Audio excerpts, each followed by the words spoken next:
everyone. Thank you so much for joining the exclusive demo day of Arza Lifestyles Private Limited. This is the very first demo day of the new year 2024. So, what is Arza? Arza is a brand which envisions a world where sustainable living meets international standards, and it is offering affordable apparel and FMCG products. Arza believes in making conscious choices, which is accessible to all the consumers and shaping a future that is both stylish and mindful. So basically, Arza is a brand which is dealing into apparel and FMCG products. You'll be glad to know that if you are parents of toddlers, then Arza is basically into kids apparel and not adult apparel.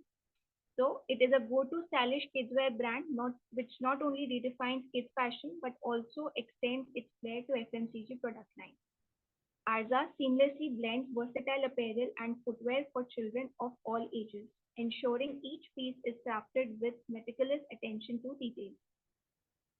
The designs of Arza brands are vibrant and ever evolving, which bring a trendy touch both in kids and parents, and it is appreciated by all. So, from a fashionable clothing to quality FMCG products, Arza is a one stop destination for style and daily use essentials. So now I would like to invite the founders of Arza, Dr. Shishir Gupta and Mr. Ritesh Jain, who will come up and tell us the background how Arza was started. Thank you, everyone. Thank you, Sanjana. My name is Dr. Shishir Gupta. I'm the founder and CEO of Startup Lanes and the co-founder of Arza. And I would like to thank everybody for joining us this demo day. And I'll be sharing my screen to tell you about Arza. The story of Arza started way back in 2001 when I completed fashion designing. And after completing the fashion designing, I founded my first startup that was called Salah for You. After that, I founded another one called Fashion for India. Both of the startups failed, but I always wanted to do that again because whenever whenever I fail, I would like to bounce back. So Salah for You becomes Salah Software later on, and that gave birth to Naukri Salah, very successful job portal that time, and Shadi Salah, Property Salah, a lot of such applications we made. And Arza was left out, but I wanted to do something. The Arza name was not there. Then I booked the Arza name because I wanted to do something similar to Zara. It was very inspiring to see the growth of Zara. Arza is like opposite of Zara. I wanted a small name. That time I took Arza.in, started it. I thought again probably once more I'll try to do this. And not alone, this time I will do it with somebody who's extremely experienced, expert into the domain. And after long search, say almost 15 years, I met Ritesh. And the moment I met him, I realized that he's the right kind of guy who has vast experience of e-commerce, domain expertise of production. He understands fashion very well. And that's how we thought that probably we'll do something together. But uh, at that moment, Ritesh was already in a job. So I said, if you want to do, you come full time. We will not be able to do it part time. So it took him long, full 1 year in deciding, preparing. He wanted to do something of his own. And that's how we collaborated and started Arza. It took a lot of time for us to prepare a lot of things, decide what to do, how to do. And then finally, we started a few months ago, almost 3 months. And within 3 months, we have got a very good sales because Arza is a lifestyle brand. So we started with Kidswear and then we added tea, the black tea as a category because we wanted to try FMCG as well. By God's grace, we have got very good orders. Big Basket and a supermarket from Kerala. These two orders have been confirmed, and we are talking to other big e-commerce brand, delivery brands for our tea.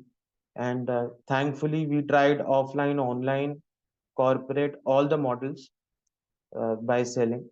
And we have got repeat demands through shops, repeat demands through offices by direct supplying. And it's going pretty well. So I'll be taking you to through the presentation, that is the pitch deck. And then we'll take your Arza is the lifestyle brand, and this is the logo. We have already filed the trademark for this logo. We intend to do most of the FMCG and apparels in this particular startup, but one by one, not not together. We want to make successful each category and then we move ahead. So this is the problem that we are solving.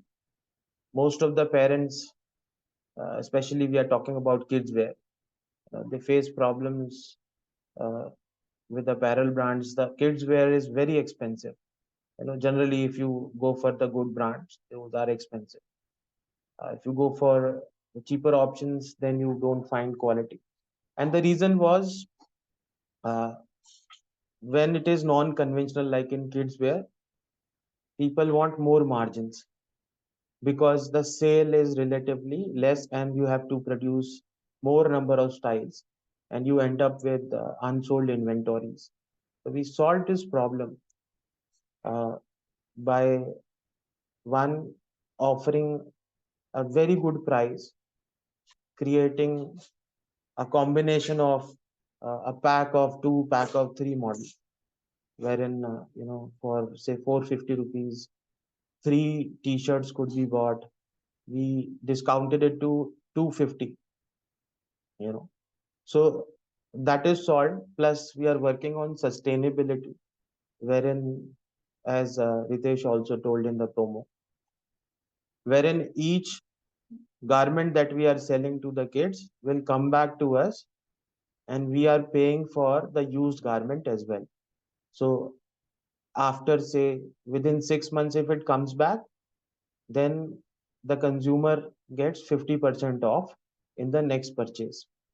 If it is coming after 6 months, but within 1 year, the consumer gets 25% off in the next purchase. And what are we going to do with these garments? We are going to wash them and sell it again as a pre-loved section. So generally in the kids wear, this problem was big. Now, if you are buying something for 400, you get 200 adjusted into the next purchase. So that is like helping the environment, doing better for the consumers, and obviously it means a lot of profit for us and a regular sale, because this model ensures the consumer keeps on buying, coming back. That is the solution already told you, creating more affordable, sustainable, durable, and ethically produced apparel. And this has to be perfectly balanced. And we are trying to use colors which are not very harmful. And we are trying to use more of the materials which are more sustainable, like orange peel cloths, then banana peel, organic cotton, and moreover, another technology which is garments made from the clothes made of sugarcane juice. This is the market size. So our total addressable market is $22.69 billion. And the source is Statista. This is for, we are talking about the apparel.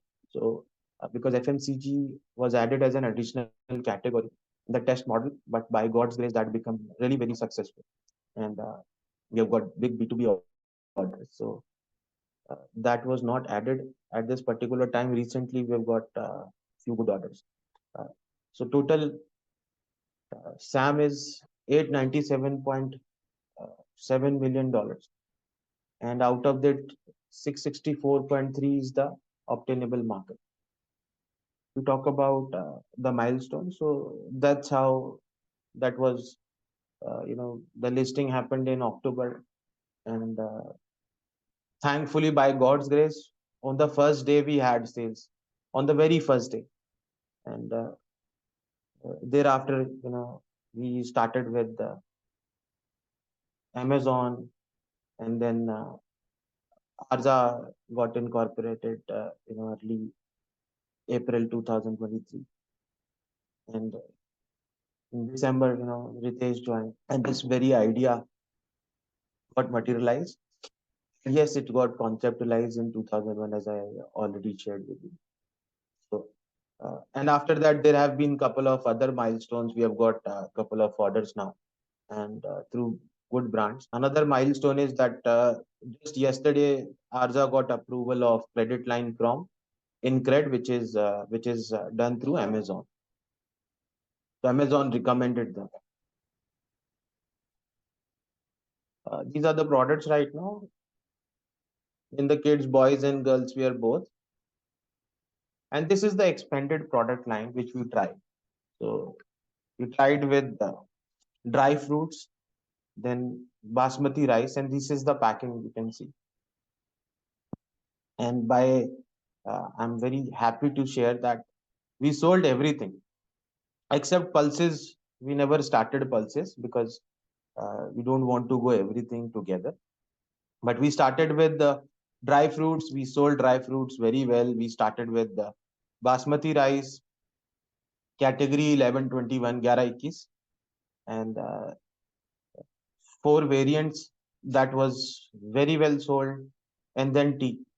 And finally, we zeroed down that we understand that we can scale up tea first, and we'll enter into rice and dry fruits at a large scale later on, not right now because these are all capital intensive businesses. Tea is giving us good margins, so we'll focus over there along with the apparel business. This is the total funding requirement, that is 1 CR. Uh, Startup Lanes has already given 20 lakhs to Arza as a debt.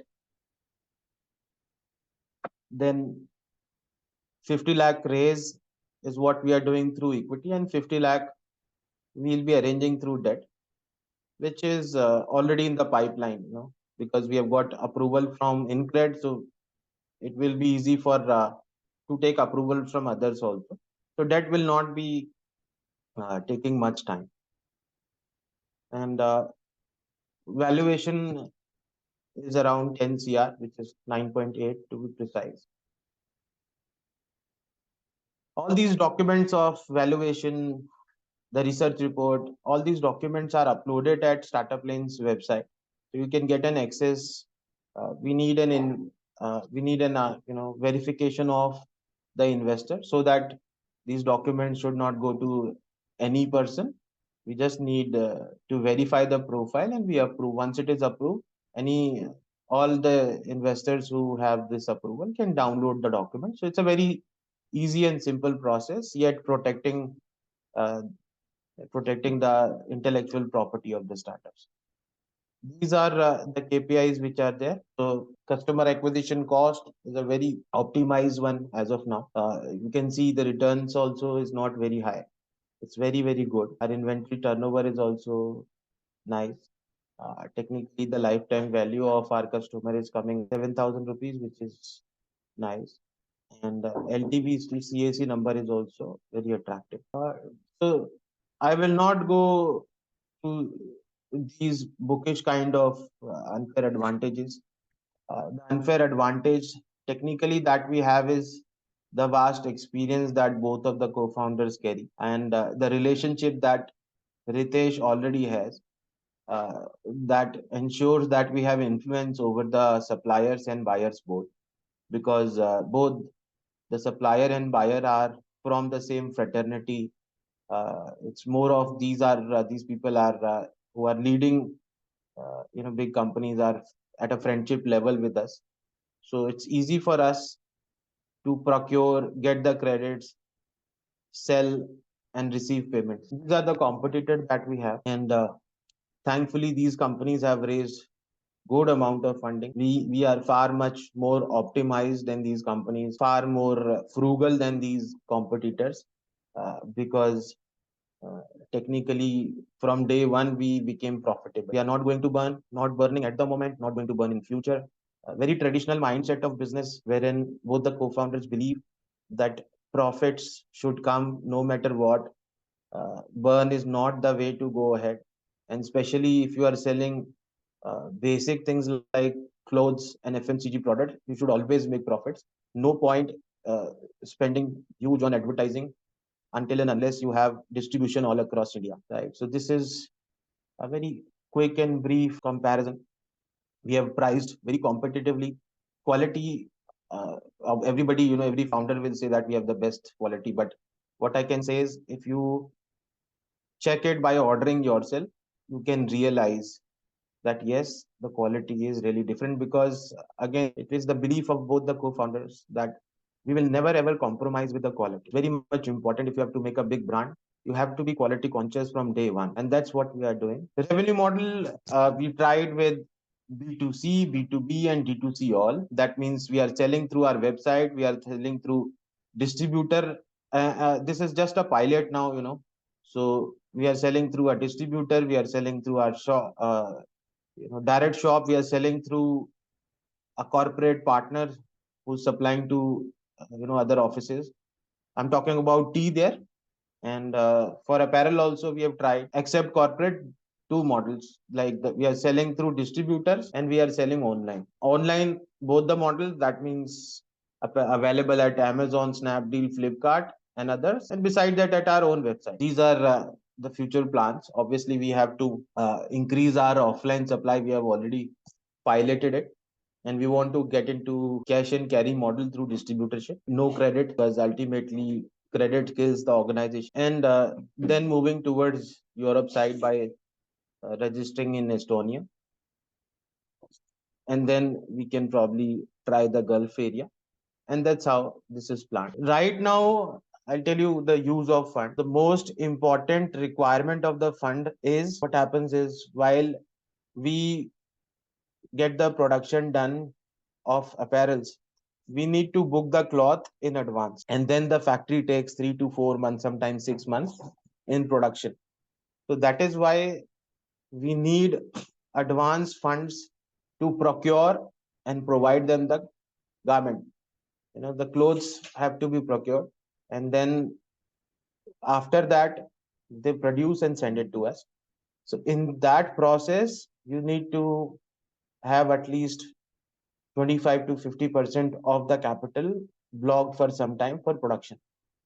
And once the material is out, then we can sell it online or offline. And even if we are selling to offline players like Agio, they pay in 45 days. So this period of 45 days could be filled by discounting of the bill, but the gap which is created because we have to book the materials, that fund is required.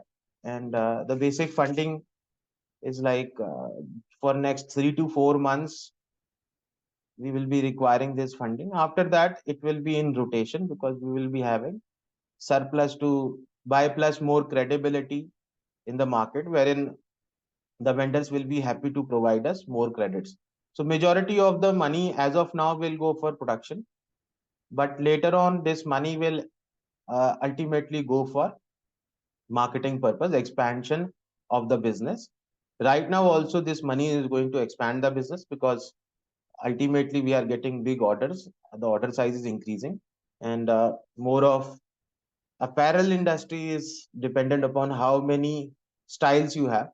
And thankfully we have ordered good number of styles. We did winter wear recently, almost 30 pieces are left, rest everything is sold out. So these are a few reasons why an investor should invest. Kids wear is like non-negotiable market.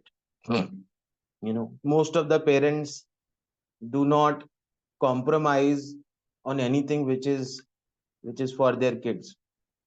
So this industry, plus if you talk about tea, so we have picked those segments. you know Tea is also non-negotiable. If you need tea, you will buy tea. You have to have it.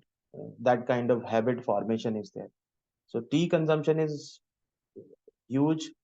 And kids wear is like, majority of India is youth. So this market will grow faster than other market. Right now, if you can see, the it is increasing the market share, because the number of kids will increase in India.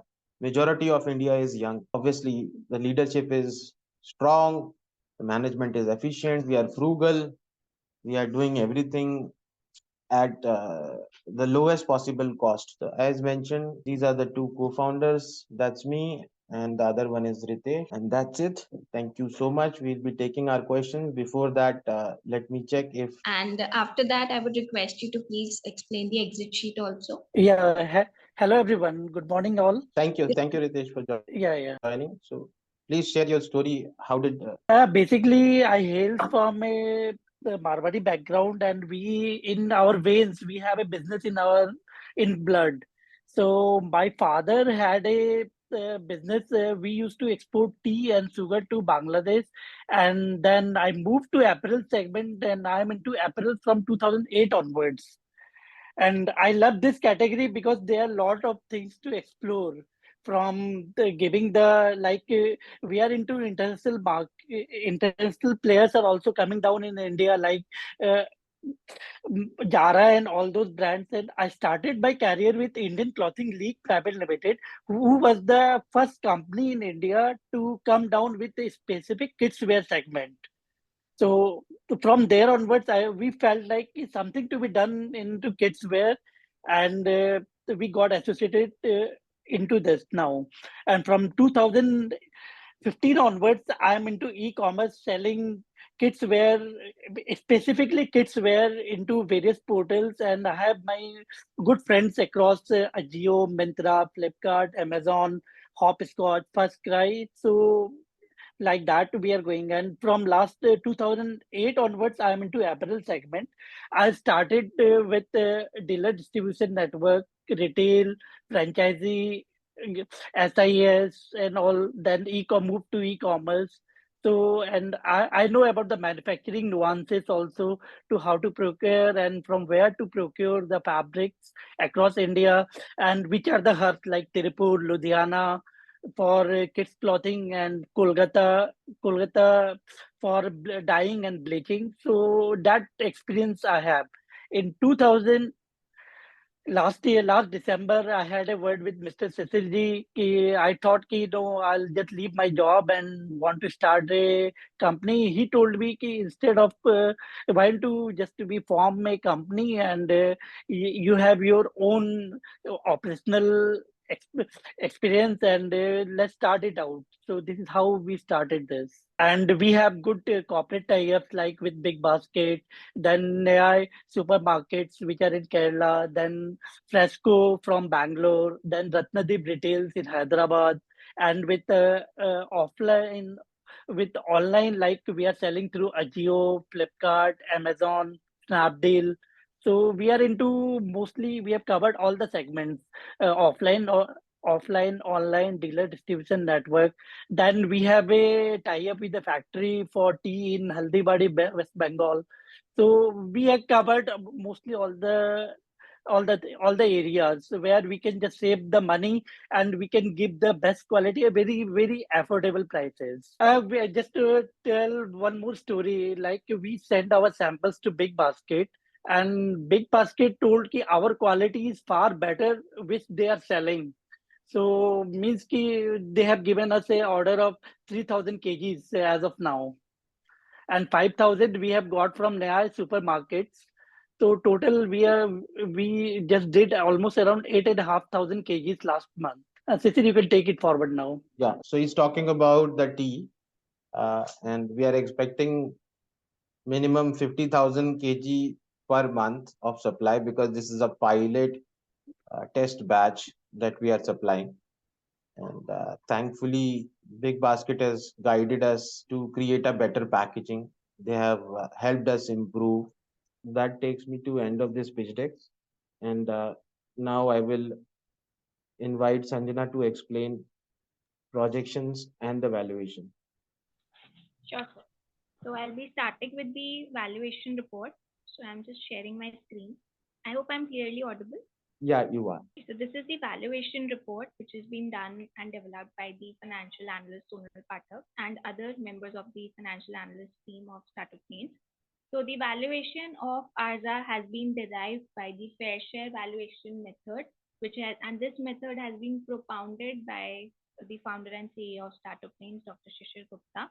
And the valuation of Arza has been given 9.8 CR, approximately 10 crores.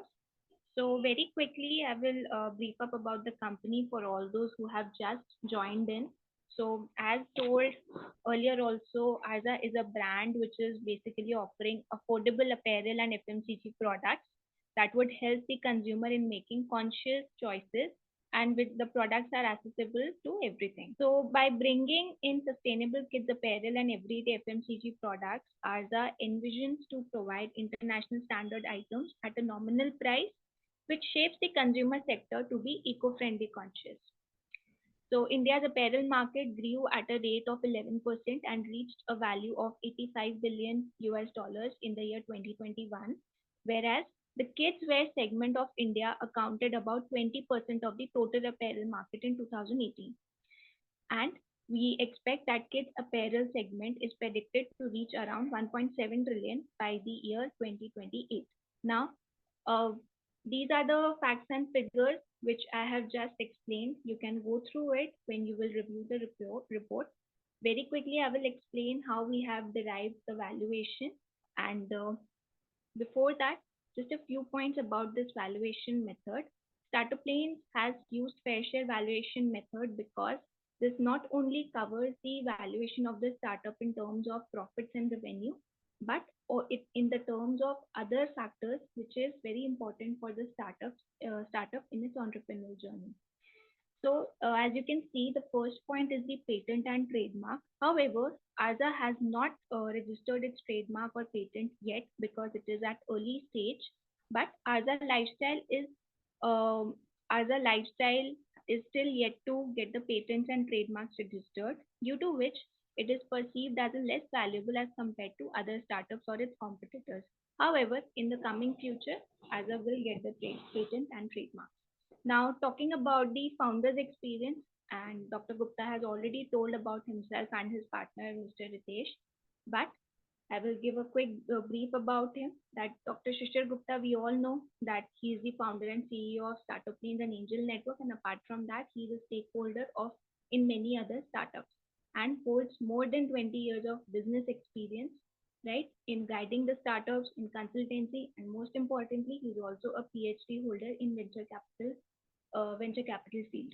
Talking about Mr. Ritesh, Mr. Ritesh has more than Sanjana, 15. may I request you? I'm sorry, I'm interrupting you. May I request you to finish up early?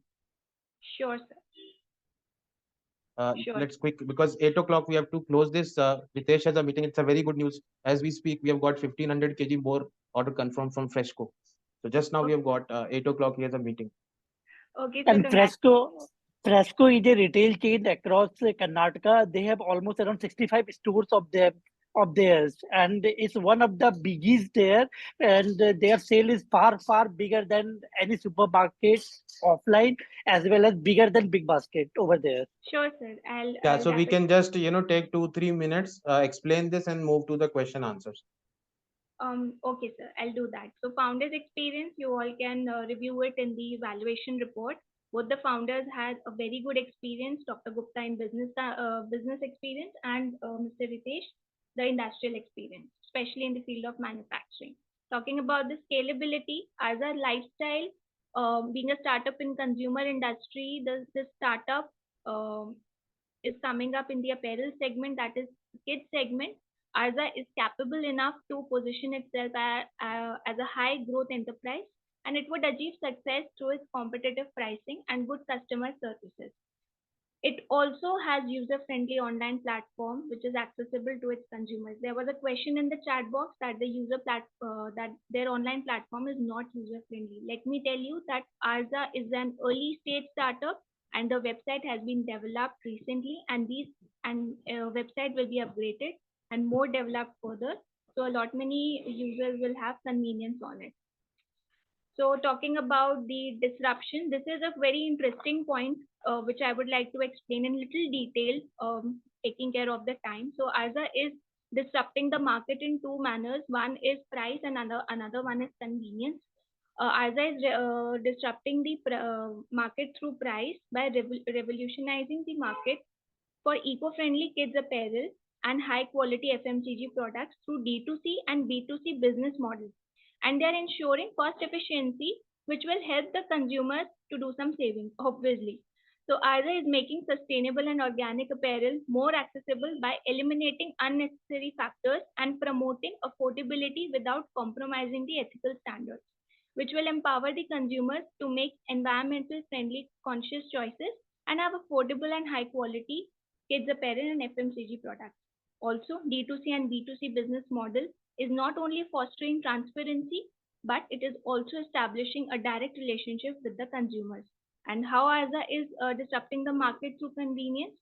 So, by providing the products in offline retail stores along with its presence on all e commerce platforms like Amazon, Edgeo, Snapdeal, Flipkart, Arza is disrupting the market through convenience also. So, they also have an online shop and which also has the service of direct home delivery. And this is the most preferred and convenient option for the consumers, which encourages them to come back on their website for exploring more products. And this also creates a high chances of customer retention. So observing the disruption of Arza while maintaining the ethical standards, it is valued at 0.048, and we believe that this value increases in the coming future.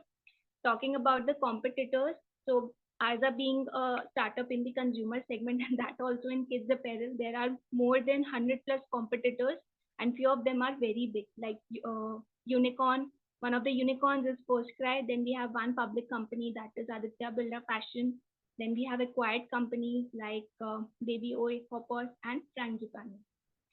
Then, talking about the growth, Arza, we expected that the annual growth rate for the apparel segment is to be 3.16%, and Arza Lifestyle will be expanding pan India. So, its growth will also increase as the market growth increases. Talking about the revenue projections, after explaining the valuation, the total projected revenue for 1 year comes around 1.5 CR. This will be mentioned in the projections, which I will show later on. And then talking about the past revenues, I would say that considering the fact that Arza Lifestyle being incorporated in 2023 and started generating revenue from October onwards, it generated a revenue of 1.5 lakhs within 1 month. So the startup was able to generate sales from the day one of its operations, which is quite remarkable.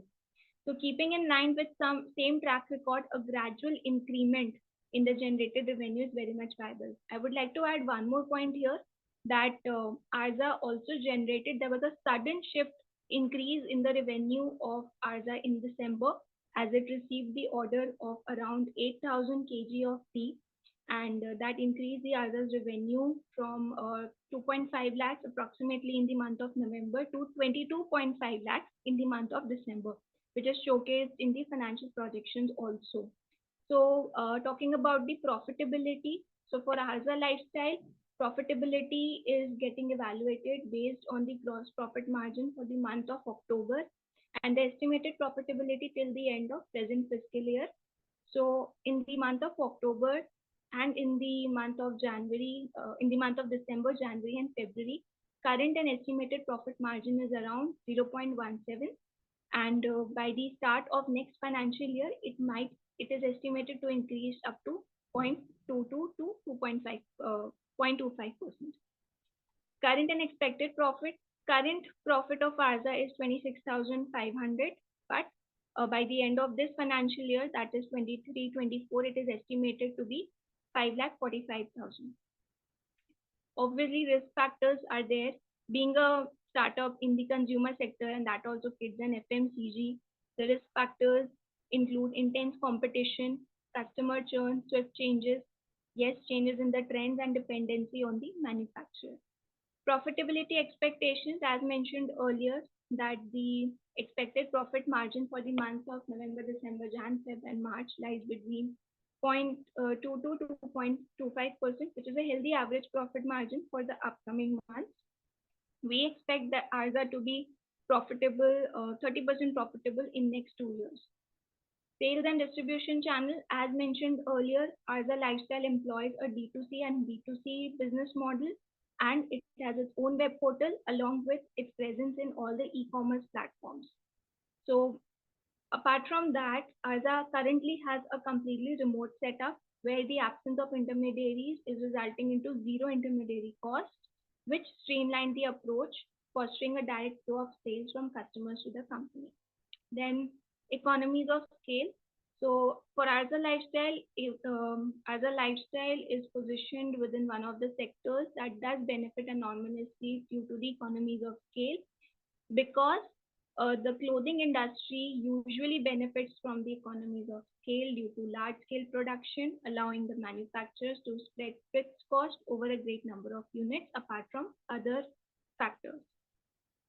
Talking about the R&D, the most interesting fact about Arza is that it is a startup in the kids and FMCG segment, kids apparel, right? So what is so special about kids apparel? They are developing the organic fibers and colors that are non-toxic and sustainable in nature. How Arza is doing that? Arza has done research and development organic fibers and dyes from fruit and sugarcane peels. uh, when I say fruit and sugarcane peels, which means that they are using orange and banana peels to obtain the fabric for the kids' clothing. Apart from that, Arza is also using beetroot juice and turmeric for the colors of the clothes. And we all know that turmeric is an antibiotic and an antiseptic, which prevents the skin rashes and other skin infections. Talking about the brand acceptability, though Arza is accepted and popular on all e-commerce platforms, it also has a 4-star rating on Flipkart. Arza is still yet to expand itself and establish itself on the social media, because Arza hasn't been getting any traction on social media as of now. But as the startup will grow, the social media traction will also grow, because Arza obviously will be doing digital marketing and ensuring that the social media users, people who love to explore apparel and fashionable products on social media will come across Arza. So I've already spoken about the ratings. I've already spoken about the brand popularity. Customer LTV CAC, this you can see that here customer acquisition cost is 6 rupees. Lifetime value of the customer is 7,000. And the customer CAC is to LTV ratio is it would come somewhere around 3 is to 3,500, which is considered good. Talking about the customer retention, so the number of recurring customers is around 780 as per the customer report provided by the founders, and we have checked the web portal data and the data which is received from the e-commerce platforms. So the retention rate is 0.6% and the total number of customers acquired till date is more than 1,200. So then comes the management's capability and intent to innovate. So I've already told that they have a future plan of generating the organic fabric for kids apparel through uh, using the orange peels and banana peels, using beetroot and turmeric powders for the colors of the organic fiber. So these are a data of current assets and fixed assets and liabilities. So let me tell you that currently Arza doesn't have any long-term liability except a loan which is taken from Startup Lanes, that is SL Entrepreneurs Private Limited. The loan amount of loan is 20 lakhs, which will be repaid within an year's time, that is by January 2025, and a proper loan agreement has been done. So here I come to the end of valuation. So since we are short of time, very quickly, I will open up the forum to for everyone to ask questions from the founders. Thank you, Sanjana. Let's start the question and answers. By the time you start the question, open the forum. Let me share about the equity structure. The equity structure is 50-50. Ritesh ji holds 50 and I hold 50%. Both the founders are not taking any salary as of now, but we plan to take salary as we go forward and have good amount of revenue.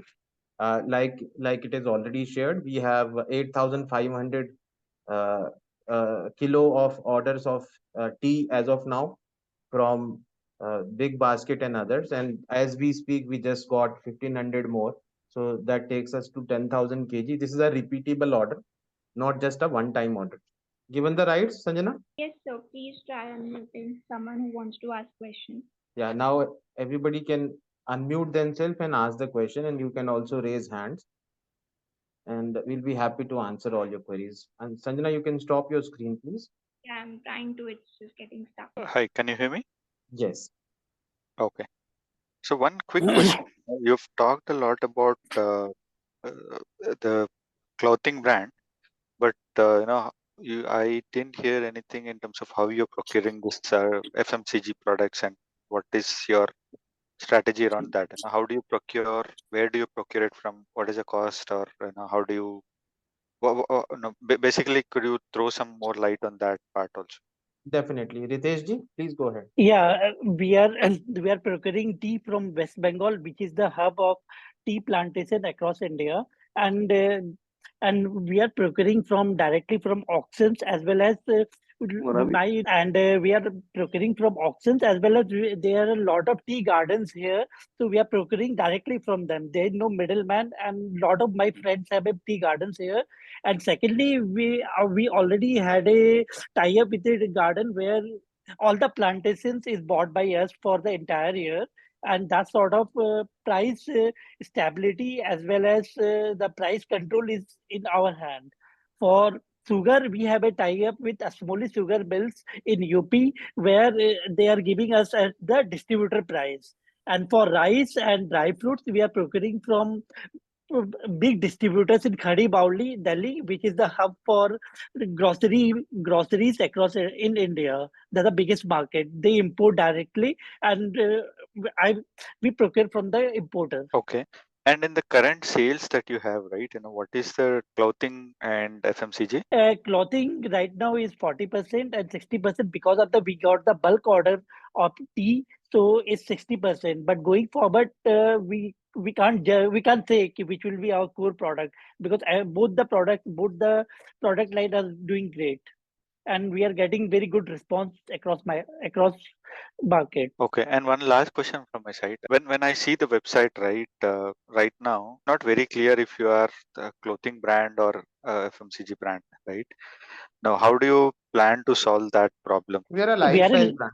Yeah, the same answer, Ritesh ji. So it's very clear in our minds. Both the co-founders are clear. We are a lifestyle brand. Everything that touches lives, whether it is clothes, shoes, maybe food, everything would be available at Arza, but one category at a time. We don't want to do too many things at one particular time. So one by one, we are planning to launch perfumes. We are planning to launch deodorants. Lot of things are there in the pipeline. Shoes, but one at a time. And similarly, we are planning to have spices, and we have already built that pipeline, but not immediately. One by one. First, we will be scaling the tea and the apparels. In apparels also, only kids wear first. Later on, we'll bring in the women's wear and then men's wear. That's how it is planned. Oh, great, great. And sorry, I said last, but I have one more question. Yeah, So, please. what is your team apart from you? You are here, but who is actually running the show, and what is your plan in terms of how big you envision your team to be? Basically, I want to understand because this is an extensive thing that requires a lot of manual efforts in the background, right? Right now, it is four-member team, as I shared earlier also. I am there, Ritesh ji is there, then a fashion designer is there, and one person is there in the warehouse. So this is the team right now. But as we go further, we have to have more operations people, more designers on board, R&D team for researching more products, and a lot of salespeople. We are gearing up for our distribution network model, wherein RSM and ASM, that means regional sales manager and area sales managers, will be appointed. We want to touch each state, every town wise. We want to have a distributor with a cash and carry model. So obviously, there will be a lot of hiring. To be precise, if things go well, we can go up to 600 people hiring in just sales only. Does that answer? Yeah, yeah. So next we have Forward. Hello, sir. Good evening. good evening. Thank you so So, much. yeah, I just actually I'm quite new to this. I just wanted to understand some basic things. Just wanted to know about, is it completely an online model or is it offline you have a warehouse in which places, and all those points I just wanted to understand. And is the brand like what you're talking about, the tea will be of Arza brand, or what is the name of the brand, and how it can be different from other brands? Normally as a housewife, anybody know, no, we'll come to know about society tea or Wag Bakri, but how you can popularize your brand and how it can be different? This might be a basic questions, but I just wanted to understand such things. Though very good questions. In fact, if we compare US, 85% of US sells brick and mortar. That means the retail shops. So Okay. in India also, it is the number is far, far, far more. So we are targeting offline sales at a very large scale. But obviously, online is an easy start for us because we come from massive online background. So as of So is now, it we are completely selling. online, sir? As of now, both. We tried all three models. Our Okay. our products are available through corporate. That means we have one appointed distributor who's selling in offices. You know, so Okay. in Delhi NCR, the supply is going on. Second, in town, we have tried. So in a small town in Haryana, in Rajasthan, we are selling through a shop, which is a physical shop, and repeat Okay. demand is coming. Third, through Big Basket and lot of stores in Kerala. So Okay. Ritesh can share the exact name of that store. Ritesh, can you share that name? Yeah, you're unmute, please. So We basically are in selling, southern yeah, side, Yeah, so go ahead, Ritesh. basically in south side, the Kerala state is mostly like you're doing business over there. And sir, yeah, like, Kerala. We are uh, doing business in Kerala and Tamil Nadu with NAB supermarkets. okay, Fresco, we are doing in Karnataka. Ratnadeep Retail is in Hyderabad, that is okay, Telangana. So okay, basically, we start because we have our major corporates and those Ajio and Flipkart guys are sitting in Bangalore. So we have that access to those guys over there. And okay, so we are for the corporate business, we are focusing into South market for the and for our offline and distribution model, we are focusing majorly in West Bengal, Rajasthan, and Haryana. We have a good stronghold and for corporates in Noida and Greater Noida and Gurgaon, we have a tie-up with Minecraft Technology, who have where we have already recently we started with a order of 500 kgs from Gap, the apparel brand okay, for sir. their tea. Yeah, So what is the name of the brand would be for tea? Is it Arza? Arja only So Arja only and is it green tea is also there, or only like you're no, concentrating no. on the norm? We have CTC, we have Darjeeling tea, we have Assam tea, we have five flavored tea, masala, tulsi, elaichi, cardamom, Okay, and kahwa, plus green tea. We have oh, all good. the categories with us. Okay. In which way it is different from the other normal like society tea or whatever it is? Like, is this a price wise? It is Yeah, little less. price and quality wise. Basically, what we are selling is higher dana in tea. Have you checked Uh, the dana is smaller or medium size, but we are selling medium higher size. dana. Yeah.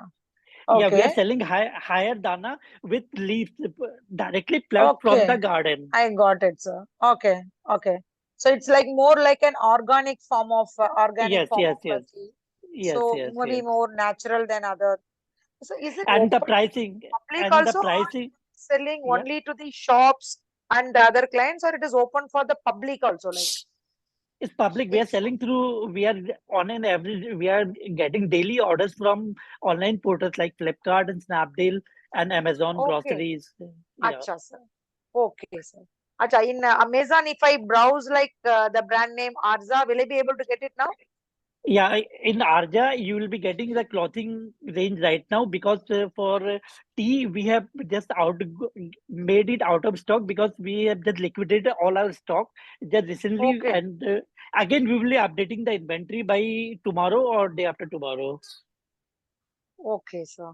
The concept of clothing you mentioned was very pretty really good. Like you can resell it and then you can do that. That is really good. Is that the same In tea concept? also, yes, What in is tea that? I could also, not hear at that time, sir. Can you just tell in me tea, what is it? Uh, in tea, we are procuring the once the tea, let's talk about you. Once you made the tea, what do? You throw the Yes, I tea, told it remains. Yeah. and we are procuring that. Once you get it dried, we are procuring that at 5 rupees per kg, and we are making into a organic manure or fertilizer, and which we are Okay. selling to the farmers, where we are giving the rural employment, because it takes 3 to 4 months to get it from Okay. to make the fertilizer. So we are also into this now. Oh, that's a great idea, actually. That's a good thing. Thank Thank you. you, ma'am. Thank you, sir. Thank you so much. All right. Then we have Abhishek Wadhwa. Hello, sir. I'm Unwritten, also a huh? newbie here. Sorry, sorry. Yeah, please go ahead. You're audible. Also, I'm a newbie here. First time joining a conversation. Really happy to see all these details. I had very similar questions, like they've already been voiced. Like, what is the focus area? Is it really going to be apparels, or it's going to be the products that you're selling? Because they're very different markets, and I believe, at least for kids, where top of the mind recall is very important. So there are a lot of brands, I would say, in each sector. Like the clothing brand. Also, I recently read that there is Alia Bhatt brand which has come up, Eda Mama, if I'm not wrong. I don't know if I pronounced it right, but there's a lot of competition there, and there's a lot of competition on the other side as well. So how are we going to deal with sort of establishing, our presence in the minds of customers, that, if I want a certain, clothing for my kids, I go to Arza and not others. Like, what is the standout USP? That's what I'm unable our to sort of zero down onto. For the apparels, our USP is we are not using any fabric lesser than 180 GSM, which is a technical term as per, I think, if you don't know about the apparel industry. So our quality and the I do fabric a which little bit, we are sir. okay, Sorry, sir. then yeah, we are using 180 GSM, bare minimum 180 GSM for our apparels, and two, and 300 GSM for fleece, and 220 GSM for PK, the polo t-shirts. So we are not compromising on any quality, but and the best thing is that we are procuring at a very cheaper price than the market, because we know how to procure, because in India there are three hubs: Tirupur, Kolkata, and Ludhiana for the apparel manufacturing. So we know which apparel to be procured from which place. Like fleece and winter wear, it is Ludhiana is best. For t-shirts at a good quality, that is Kolkata. For the cheaper price, and we can always go to Tirupur. So we know our sourcing is very strong, and we have almost around 500 manufacturers with us. So I know from the looms where the threads are making, so we purchase directly from them, and getting the color bleached and dyed as per our requirement.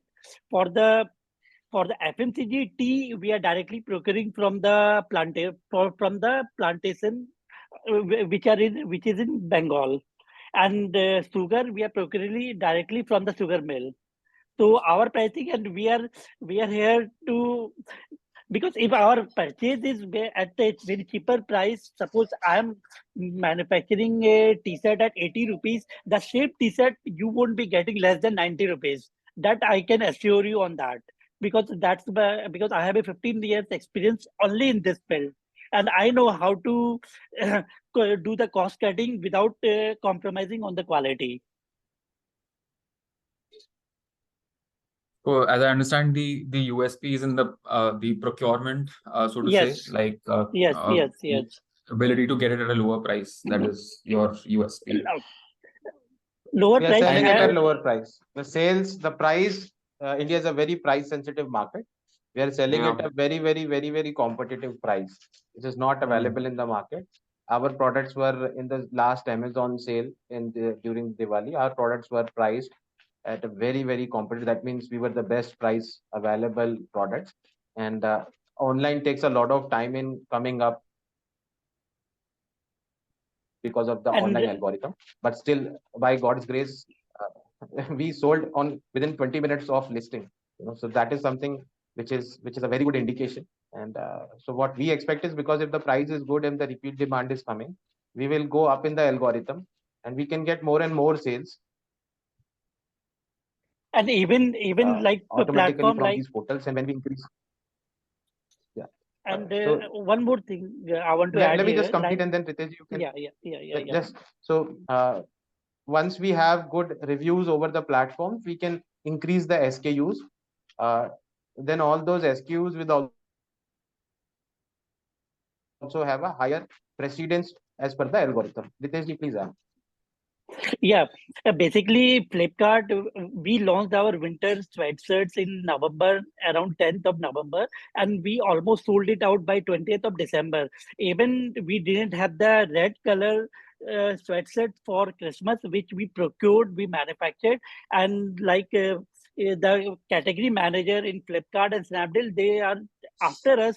They were after us, ki, why you are just making 100 pieces or 150 pieces, and so so we had the repeatability in sweatshirts, and whatever returns we got, that is because of the size.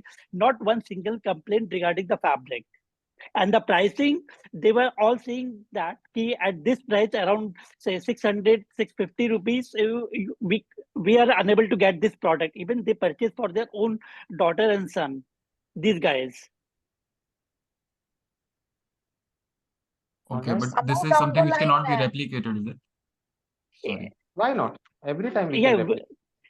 we can Yeah. replicate because winter summer is 8 months, 8 month season. Winter is 2.5 month season. So we don't manufacture that quantity again in December or January. Otherwise, we have to hold it till August next year. So by the time August, there are 7 months here. In 7 months, we can always come up with some new designs, some new fabrics. We can always come up with something. So winter, for summers, is we can always go, like, first lot is coming in January, second lot will be coming in April, mid-April to mid-April, third lot will be just before Rakhi, that is in July. Third lot will be coming because summer is 8 years, 8 months season, and again in August we will be having our fourth lot for Diwali sales. That the big billion sales and the Diwali, because in India, from July onwards till Diwali is the biggest season for kids industry, for the kids industry, as well as dry fruits and all those. All Got right. it, sir. So I have a couple of other questions. We could move yeah, to that, or yeah. Let me take other questions and then we'll again come back to you. That will be a fair one. So can we take Saurabh sure. Agrawal, please? Uh, yeah, hi, good evening. Hope you are all great. Hi. Thank Yeah, you. yeah, so I have very few questions. So first one is like, uh, so you said like your expertise lies in the apparel section, but you are also doing the tea, like your one more SKU is tea, but they are like completely independent sectors. And you are again like saying that you want to increase your SKUs in very near future. So I'm not getting this point, uh like scaling or increasing to so many SKUs. Would it be like sustainable in a long run? Why Uh, not? like how much profitable are you right now in both of the sectors? Because With these two are very independent markets. Yeah, we are profitable in both, and Tata is a classic example. Yeah, And but the thing is, so so, uh, so first you scale one business and then you go to another market. So this makes sense to me. So I am also working in like in my industry. Like once we become so successful in one particular segment and then we move to other market class. So it is not like that we are just get profitable just in like within months or something. We have to be like there and do our research for at least 2 to 3 years, then we'll become like successful and we'll be able to like get to the stage where we can be able to compete with our competitors. there will be थोड़ा सा तो difference रहेगा ही हमेशा, because I've advised more than 1,000 startups, right? And my global rank is fourth for startup and venture capital advising. So naturally, I talk to more than 5, 6 startups every day.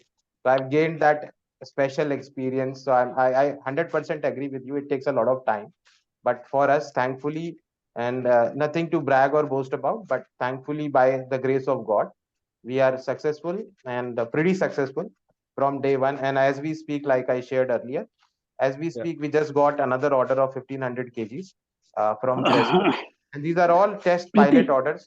You know, so these orders will keep on दे दो increasing. मुझे Uh, as of now, complete we are करके just देना testing the market. Ritesh ji, or your background noise is coming. Oh sorry Yeah. Uh, So that's the okay. case, and be Uh, assured, we are profitable in both the segments. We can share the numbers with you. In fact, we have already shared the numbers. When you download, you can download all the documents. And okay. Okay. So in one last simple sure, question. sure. So the startup lanes shared your pitch deck with us in the report. So in this there is one line that you are coming with the minimum 24% upside in next 2 years. So how are you ensuring that So statement? this is ensured through a buyback option. You know, in case the Arza is able to give you good exit in 2 years, that will be awesome. In case if anything bad happens, COVID comes up or anything Yeah. bad happens, then your money is safe. You How? can sell it off. You can sell your equity back to Arza at least 24% appreciation. If you are investing 1 lakh, you Okay. can sell off your share to us for 1.24 lakh rupees, 1,24,000. This So is the this will be minimum. like this will be after so 24% in 2 years. That is that simple interest rate. Yeah, minimum assurance. The amount is fixed. 1,24,000. This is the fixed amount. Okay. After After 2 years. after 2 years, once the 2 year period window is about to get closed, you have the choice, one time choice. If you want to sell back to the company, you can sell back. Okay. Okay. And this is like all the details will be in the uh Term will sheet and term shareholders sheet. agreement. Yeah. Okay. Okay. Sure. Sounds good. Okay. Thank Thanks. you. Uh, We have Mr. can we Shamshul. take Shamshul yeah, Shamshul Azam, sorry. Yeah, hi, good evening, Shishir and Ritesh. I already participated through startup lanes in one of the company and invested as well. So that is how I am here. Uh, Great. Thank you. I have a couple of questions, and these are derived from the another questions actually. As I Please understood, go there is ahead. no manufacturing unit. There is warehouse, right? There is warehouse where you procure the products from 500 manufacturers, either white label it or rebrand it and sell it across different platforms. Is that no no understanding correct? no Not no no 500. no No, no, Hmm. let me explain this. We are giving our own designs in apparels and we are manufacturing the product. It's not white label. White label is there is some pieces are made and we are just giving our tags and labels. No, we are giving Oh, our own designs and we are getting it manufactured by checking the samples and everything. And we give the fabric quality, we give the fabric color. Everything is given by us. got the point. Okay, that clarifies actually. As we talk about the refurbishing cloth, right? What was the sample size you guys did the survey to understand the need within the market, specifically for kids? Yeah, 100. basically, So yeah. that is we tested it on 100 people, and Hmm. that is a brief interview we did, you know, of comprising of 5 questions about Hmm. price, whether you will be using, whether you have any kind of issues after we. So lot of people said yes, we have issues about the germ. If it is certified germ free, then it's okay. You know, if you get it Hmm. tested through a lab or something, we are happy to use that because it is one and the same thing, the same fabric. Even if you are buying new, then also there is no guarantee that it is germ free. So, and if you wash it, it's uh, in fact better. So people are happy, and a lot of people are we want to make it like something to flaunt, because uh, when you do something good for the environment, it should Hmm. become something good. We want ladies to flaunt this in the kitty parties, that my kid is wearing a pre-loved cloth, and this could Hmm. become a fashion very very soon. This is what we expect. And we will be doing some embroidery, and we will be doing something add-ons on that piece. It's not like whatever we are procuring, we will just using the UV rays and all those getting a jump in. No, we will be doing some add-ons on that. Then we will launch this product again. Okay. So the sample size is quite small. Is this being implemented or deployed in any other country or any other region? And did you perform the study? No, we have not got any such data. And yes, the sample size could be small, but ultimately we are not investing any money on it, right? So this I is, got it. Yeah. yeah, the product is coming for free, technically, because what happens is while you are selling, the first piece, this will cover up the cost of exchange also, right? And Okay. this we are not adding up cost of this cost directly to the consumers. We are ensuring this through bulk buying, through economies of scale. So while we create less styles, more volumes, we can get higher economies of scale, and that is what we are targeting. Okay. So my next question is for tea and this one as well in terms of procuring the thing. What about the logistic? Because you guys are saying that we will buy the old tea, the used tea at 5 rupee per kilo.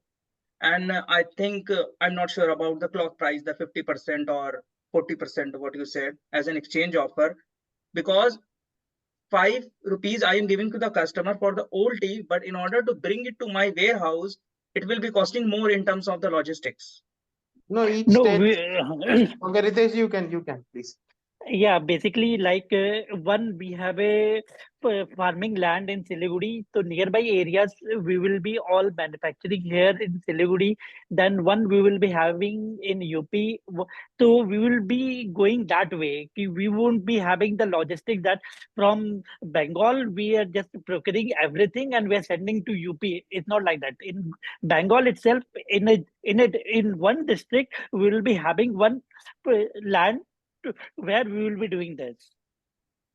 I agree, but there are so many states and there will be so many customers. The tea will be sold across India, pan India. The cloth will be sold pan India. So are you saying that in every state in a long term, you guys are planning to create a hub Yes, to collect the yes. old cloth and collect the tea? So as an example, I am sitting in Noida right now, and your hub is maybe in Gurgaon. Gurgaon is very near. Let's take something maybe a little far, maybe Muradabad or maybe beyond that, Meerut side.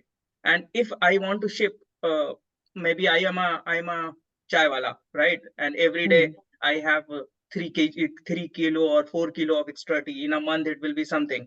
Maybe let's talk about 50 kgs.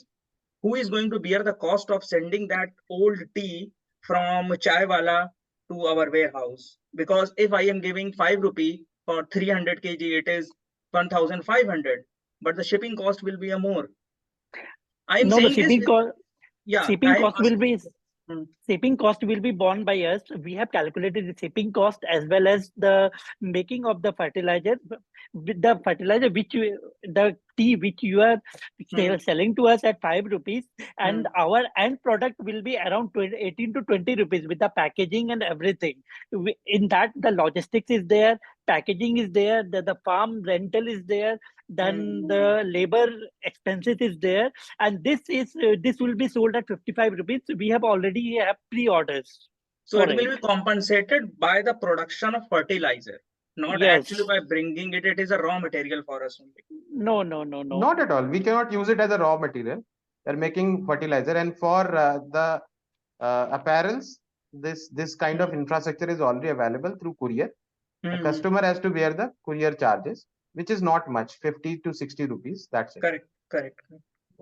My And focus was more and into by the way, Ritesh ji is also near in Noida only. So okay, you that sounds can, good. yeah, you can meet him. Yeah, I will take the connect from maybe Sanjana and can plan a meeting over there. That's not a No problem. problem. I was very Anytime. much emphasizing Sure. on logistics because my Okay. younger brother run a logistic company altogether. That is So why I that's know great. the unit economics altogether. So So we that can is why have I was a thinking, yeah. we can have a reverse tie-up because from Bengal we are selling our tea to Kerala and Tamil Nadu. We can always come up with something. Yeah, sure. Fine. So regarding when I just now I went to Amazon and checked about the Arza. Arja. So Arza, ARZA. Yeah. So what about the trademark? How far we are from that step? Because that has not been Trademark, done. we have applied for the trademark in September itself, and Okay. Still waiting. It yeah, will take time. So both yes, both are categories are both our categories are under the process. So getting a trademark is a tedious process. We all know. Yeah, So I know. we have replied. So we have got objection. We have replied to the objection. It will It take will take time, time. but I understand. that will definitely No, I was thinking because come, you. and all the barcodes, international bar. We are also applying all the international barcodes. In fact, we applied. as we speak, the process is going on. Yeah. How And many? without trademark, we can't even launch our products on e-commerce portals, because Yeah, trademark is more important. So correct. we registered our product on the verge of by giving the application number. Yeah, because by the same name, I saw some face mask is there, some body lotion are there, which you guys are not selling right now. So that is why I Yeah. thought it is very important. Even if you go right now to Amazon, you can see there are some face masks, there I are know. some unnecessary, and not unnecessary, but not No, doesn't those come are with the also good food. products. Yeah, Arza this natural, very Arza high margin, naturals is there. Yeah. very high margin product, face mask specifically. So how Arjan many? jeans is there. Sorry. No, just Yeah. we are not How, audible. how many is unique SKU we have in our product line and in our FMCG right now? In our product line, the product which is in manufacturing, which will be coming out next week, then we will be almost will be having around 115 SKUs, and in FMCG right now we have around 18 products. Means in tea we have 8 products, 5 dry fruits, and 3 type of rice, and 2 type of sugar. Okay, makes sense. So one thing I want to definitely applaud that you said that within 20 minutes of listing, the product starts selling. Was there any sponsored ad? Was there any video you guys shooted, or it was a relative sale or a friend sale? How that happened? 20 minutes of listing and the product sale. It was a customer from Jharkhand, and Okay. basically I had few of my friends at a smaller position, at a smaller positions in Flipkart, Ajio. So they look after and they give me good good visibility and traffic across the platform. Got it. So are you without guys doing through Amazon FBA or through warehouse, or you have some logistic partner dedicated for this? No. For third-party portals, they send their own couriers to get the stuff picked up. And for DTC, for our own website, we have a tie-up with Shiprocket. Got the point. Because right now your website, there must be very less sale from the website. What I noticed. Right now we are not focusing upon the website because this B2B sales is high. We want to procure that first because that gives us good volumes. After that, we'll move to the website sales. Not right now. Because even for the long term, the website platform which you guys are using, WooCommerce, is not suitable. I believe you know the threat on that. We are not using too much of the website as of now. It will definitely scale up, but our focus is more of B2B right now. And D2C will launch. When we are getting orders on B2B, why to get D2C? Because makes sense. As the initial stage, you need something to come profitable. Anyways, thanks a lot. I got the majority of the answers. Sanjana, would you please, I already have a profile, so please share the documents. I'm not able to access it. That is for Sanjana. And Riteshji, in February, most probably I am coming to Noida, and I will try to meet you in person. Sure, I will collect your detail from Sanjana, most probably. Thank you. Worries. Okay, right now I'm in Bangalore for a vacation, so I will be back in Feb. I'll be in Bangalore next week because I have to finalize the agreement with Fresco. So all the I'm best. in Bangalore. But meeting in Bangalore will be a little difficult for me. So, but no. I'm just saying. I'm just saying that. Yeah, done. No problem. No problem. Thank you. Thanks, can we take Ravi Vedarputi? Hello, hi. Yeah, that's Ravi Bhatspuri. I'm sorry. No problem. I live in the US, so many people find it difficult to tell my last name. So maybe this was already shared, but I'll still go and ask. And then Saurabh and Samshul, they all touched upon it, right? I mean, what's your gross margin when you say that, okay, you sell it at a certain price, and what are all the costs involved? I know in order to be very profitable, right? I mean, you need to cut costs, right? And then your logistics and everything. But I want to get that number, and I wasn't able to access the financial documents. Yeah, that would be once the profile is verified. So Sanjana will assist you in that. All the documents are there at the website.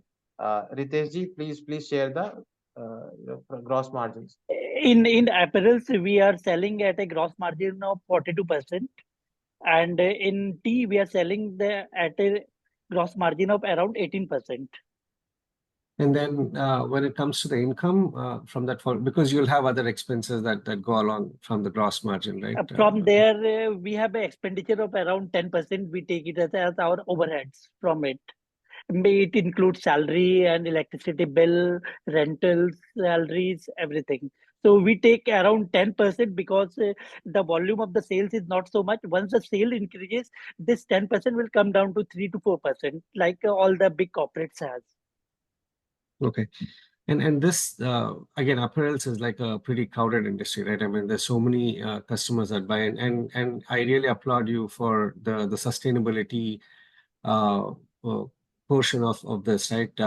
In the US now, these big manufacturers like H&M, Forever 21, they're being questioned on what they're doing for sustainability, right? Even Nike, Like Nike has this big website on there. It's like how they're trying to bring in the circular manufacturing into their process, how they extend the product lifeline. But the biggest challenge that they face even today is the supply chain of those, right? I mean, consumers are willing to buy new products, but either they're not willing to ship back the old product, or then even if they ship back, the cost involved with it, and then the cleaning and extracting the value out of the product becomes a painfully costlier process. And then if you're still giving about a 50% of the price of the product price to the customer, how are we still going to be profitable doing that? because once when what we do, once suppose the one t-shirt we are selling, we the 50% already we have added into the cost, so that is already taken care of. No, but your gross margin is only 42%, right? So Yeah, you that at a that cost. that Yeah, that include that let me that clarify this. hmm. So there are two product lines. One is a normal product line. Another product line is separately wherein this buyback is happening. So that has a little higher cost. So that price is little higher. That Okay. that will be So in a range whichever of product. 600 to 700, Okay. Okay. right? So That is so covering just up to our just to cost. simplify, sorry, sir, for cutting you off, but No like let's problem. say if I bought a t-shirt for 500 rupees, right? And then I decide to give it back to you because my son grew up, and then so now I get back 250 rupees, great. But then when the same t-shirt is marketed back onto the website, now it will be sold at 750 rupees. Is that No, what you're no, telling? no, no. No. Okay. The t-shirt which is costing me say 100, I'm Yeah. selling this t-shirt for 250 or 200 right now. Example, right? Mhm. But in this particular segment, the t-shirt which is costing me 100 will be sold for 300 or 350. So we are adding the buyback cost initially in this product.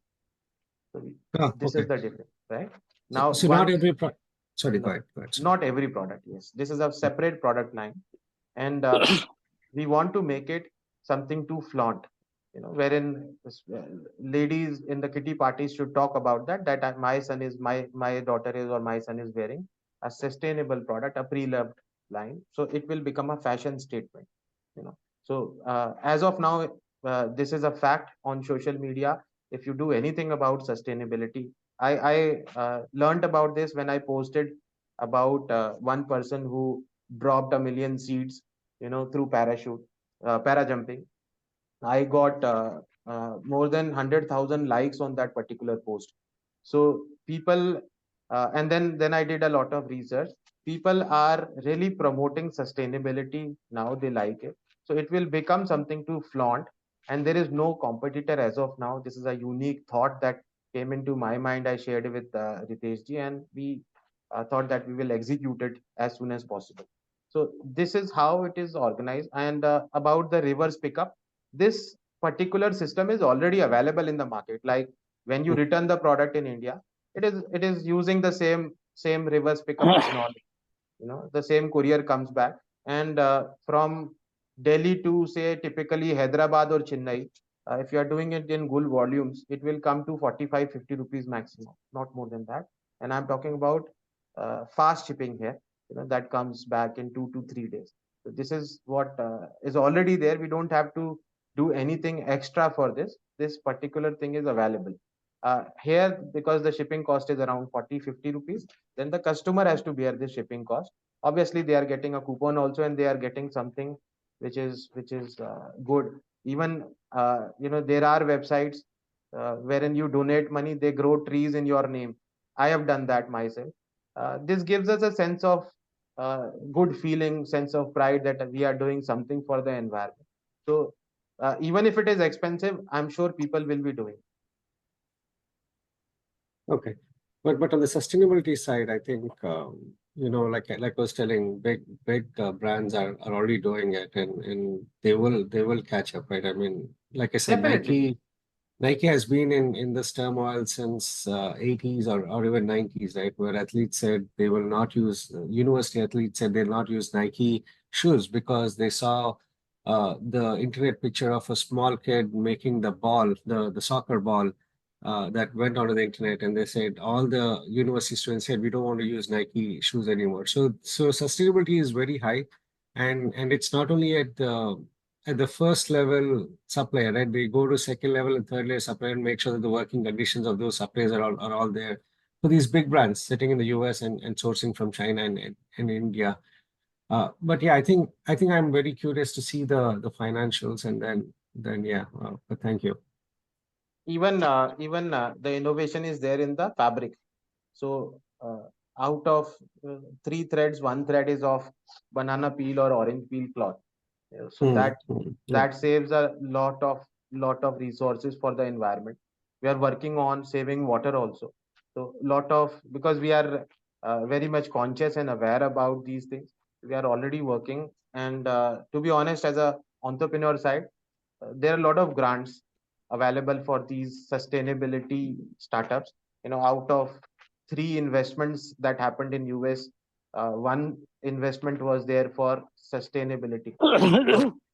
So, that could help us get some grants also.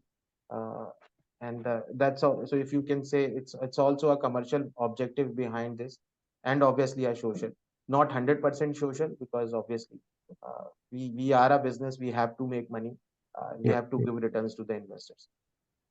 Okay. Thank you. Pleasure. Thank you. Can we take Precious Lizado?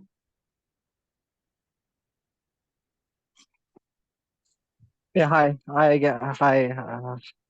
Hi, Precious. Thank you, Shishir. Sorry, this is my first call with the forum, and it's nice to hear that something innovative and creative is being done, right, to recycle products, and uh, and yeah. So this would be like my first investment if I do plan to go. I need to actually see the financials. I don't Definitely. think I've seen that. I've only seen that on the screen. So, yeah, I have a few questions. The first one starting off with, as you go forward, just wanted to understand the objective of, if you all are already doing so well and you are selling out, the purpose of raising the funds, where would this go to? Second question would be like, since you are focused more on B2B, would there be any focus on marketing rather than, having your network itself build at B2B segments for like either with Flipkart or with the major giant supermarkets that are there, right? To for distribution purpose. Right. So So first these two. I'll tell you what happens is, in the apparel production process, initially you have to book the cloth. You know, the fabric. So you have to buy the fabric and pay advance cash. And then production happens for a few months, and then you have the product ready, and then you sell the product, and then you can take the payment from your buyer, or you can get the discounting. Even the big buyers like Reliance and all, they have credit system of 45 days. So to fill this gap, we have to have some kind of external funding, and out of this we are raising 50 lakh through debt and 50 lakh through equity. Why not entire debt and why not entire equity? I'll tell you. If we raise more through equity, then the more dilution will happen, so we don't want that. If we raise more through debt, then ultimately we will require some kind of collaterals. So we cannot go at a very high capacity of debt as of now, because interest rate will be extremely high as this particular moment, because we have not filed our first year's tax returns. This will take up some time. By the time we file the tax returns, 1.5 crore to 5 crores could be offered by the government of India under central government credit guarantee scheme. So then our problem will be solved. We might not be requiring too much external money. That time we will be raising only for scaling up through marketing. Right now we are scaling up through production because we have B2B buyers. The demand is already there and the demand is good. So our focus is to fulfill the production first.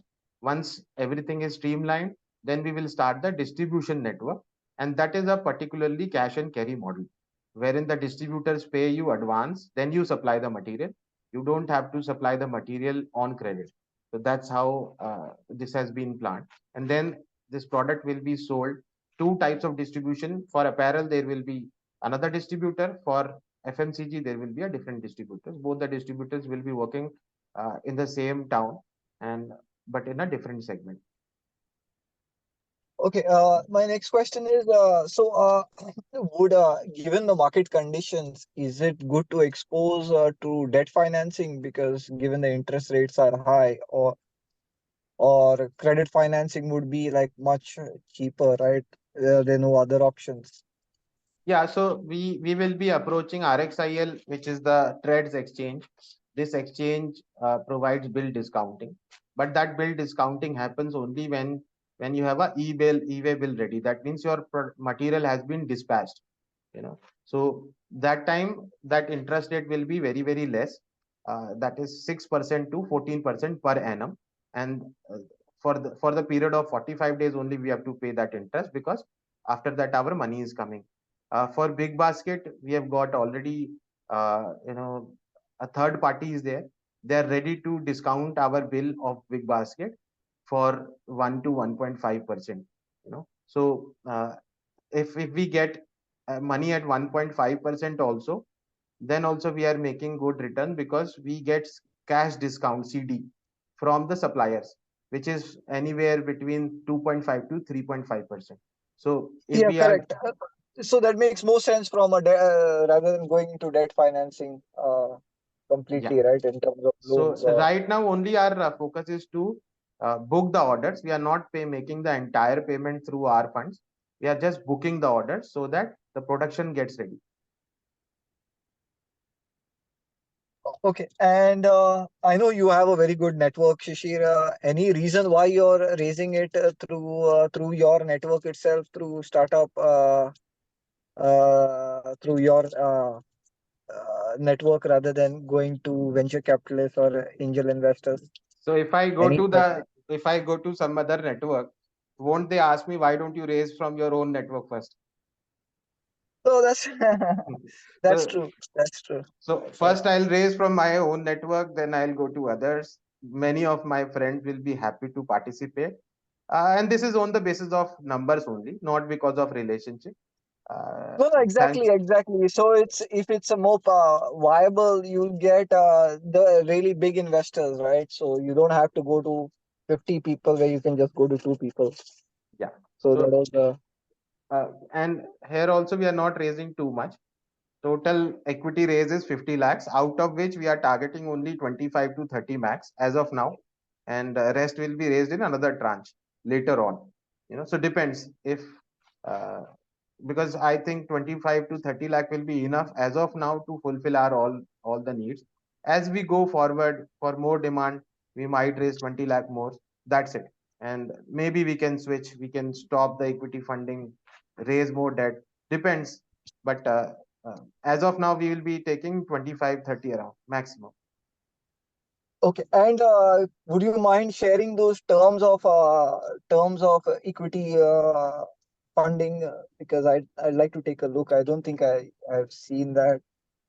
If you can Yeah, share. so that process is first you can check all the documents, the primary document, valuation, financial projection, pitch deck, everything will be available at the website. It's already there. All you have to do is just get the profile verified through us. Once our team approves the profile, you can download all the documents. Post that, you have to commit. Once the commitment is there, then the term sheet will be sent, and then you can read Okay. the term sheet and SHA. It's a Okay. single click process. Okay.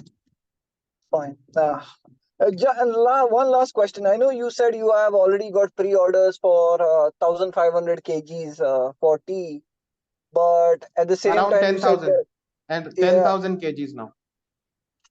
but you said the listing has stopped. So how are these orders coming in? So If these are there is not no through, listing. yeah, these are not Amazon Flipkart orders. Amazon Flipkart gives us small requirement because they sell in retail segment every day. These are Yeah, the it's a requirements B2C coming. segments. Yeah. Yeah, Yeah. these are orders from B2B. This is a big basket order, then the Ritesh, can you share the name? I just NAB, NYAV forget that name. supermarket. The Kerala. Yeah, NAB, NYAV, NAB supermarkets, which is in Kerala and Tamil Nadu. And then Fresco in Bangalore, Karnataka, and Ratnadeep Retail, Hyderabad.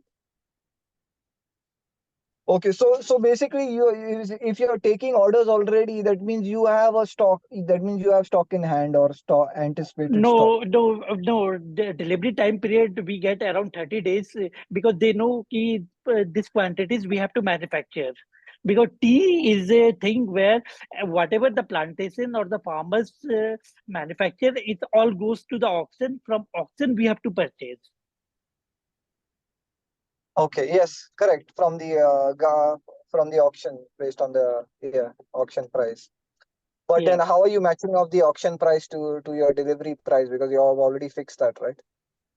No, Isn't there risk we factor over there?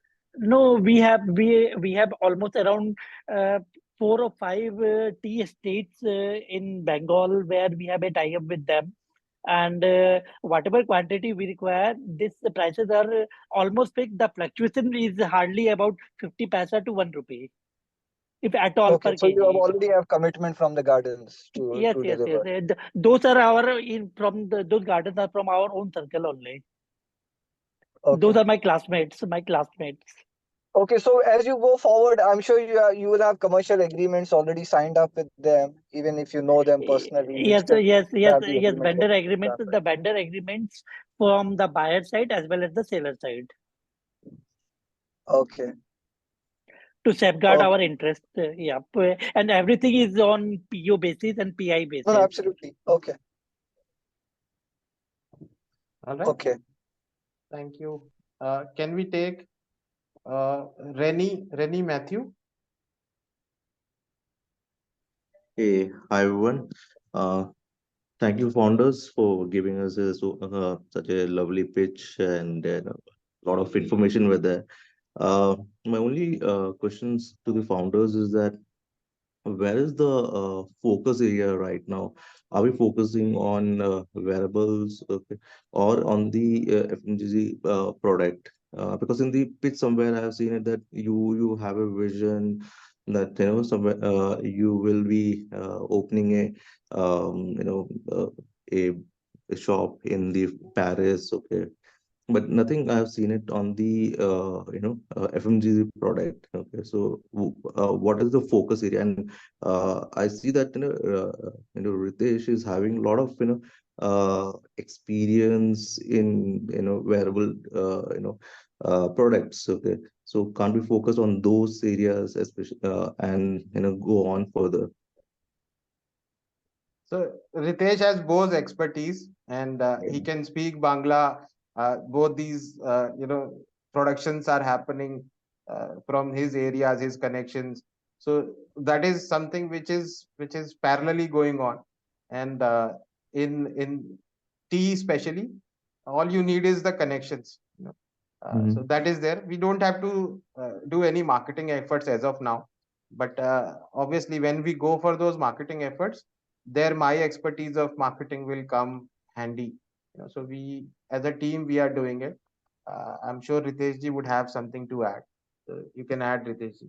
Yeah, in basically these are two separate. In tea, everything is already manufactured. Whatever is available in the market, we are just procuring from them, and we just say that we require this product at this range, and this is the product which is selling at this price. The best seller is selling at this price, and we want this as to be around 15% on a downside pricing. So they check the quality which is selling the best seller, and they make it a blend, because here the processing unit plus plantation, they have the tea estate where the processing plantation is also there, and they have the processing unit, so they can blend the both the things. In apparel, from last 15 years I'm manufacturing that, so we have the designers, we know what the nuances the, and we have the quality check people while the production is happening in assembly or chain in the tailoring line. So we have both the expertise right now. So it's, and secondly for tea we are mostly into corporate orders like big basket, and also where we can we are, this is a starting order which the volumes can go up to in lakhs per kg, lakhs kgs within 4 5 months, because this market is so big. So we have Got to it. just procure, we have just have to procure, get it the packing done, because everybody knows in and suppose people sitting in Kerala can't procure, they don't have this access to the interior belt of Bengal, which I have right now. I am sitting in Siliguri, and here Haldibadi, because Haldibadi and by the manufacturer has a tea garden, half tea garden in Bangladesh and half in India. So I have that access, so which very few people have.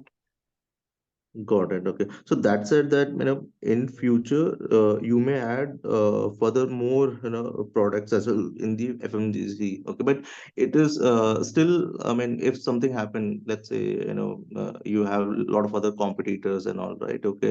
In FMGC. So you'll be sticking on only on wearable, or something else you will come up with that. No, we are coming up with unpolished cereals. Already is in pipeline. Then we will move to spices, then flavored jaggery. So we are also coming up with that. So we already in talks with the manufacturers in Meerut and other places, and we are, and for unpolished cereals we are having a word in UP, in Maharashtra, directly with the farmer union. So it will be coming up. We are not buying from distributors or middlemen. We are directly going to the farmers, farmer union basically. Got it. Got it. One last question is that, since both the founders are coming from a, very good experience, background experience, right? Okay. And a lot of, startups earlier also, you have, started it out. Okay. To Due to some reason it shut down. Okay. So, what was the learning? Okay. And how are we going to, work around in this, or what are you going to work around on this company, so that it doesn't shut down? Here, I like to start with I left my high paying job to establish this company with Mr. Sisirji, and I'm 110% giving my wholeheartedness to this, and my whole future is on this company, because I can't fall back to job market anymore. So, and to make this, whatever in 15 years, I have established three companies who are big in Indian market, like Kothari Hosiery. I've established their e-commerce business, and they are doing almost around 10 to 12 crores per month. Then I did a business for a brand, Cool Colors, which is of men's apparels in in Bangalore. Then I established a brand in ICL in Noida based company. So I know the failures where the failure is in any industry. The purchase, it all depends on the amount or the your buying capacity and the buying price. Every sector depends on that. So we are focusing mainly on that only. If we can just get the procurement at a very competitive prices, then there is no question of failure, because there is a huge market across India as well as globally. We have almost around 140 crore people here, and the target segment for our apparels is around 430 to 450 rupees, which consists of almost around 90,000, 90, more than 90 lakh, 90 crores, 90 crore people in India. So it's a huge market, and we have a very competitive price, and we haven't received any negative feedback regarding our quality and the pricing till now. So Sounds good. Yeah. I'll just share something more with you. So most of the startups are failing because of the burn. When their income is less and the outcome, the expenses are more. We are very much a traditional Baniya method, the Marwadi method. So we believe in same Ritesh ji and I believe in making profits, because our generations have been doing business the way it is, not the way to burn. So we are not burning at all.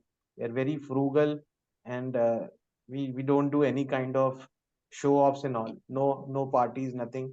Only focus upon business, and that's how I'm 100% sure that there there is no chance the business will shut down. But yes, I have shut down few of my businesses in the past, and this is like uh, third time I'm starting a fashion company, to be honest.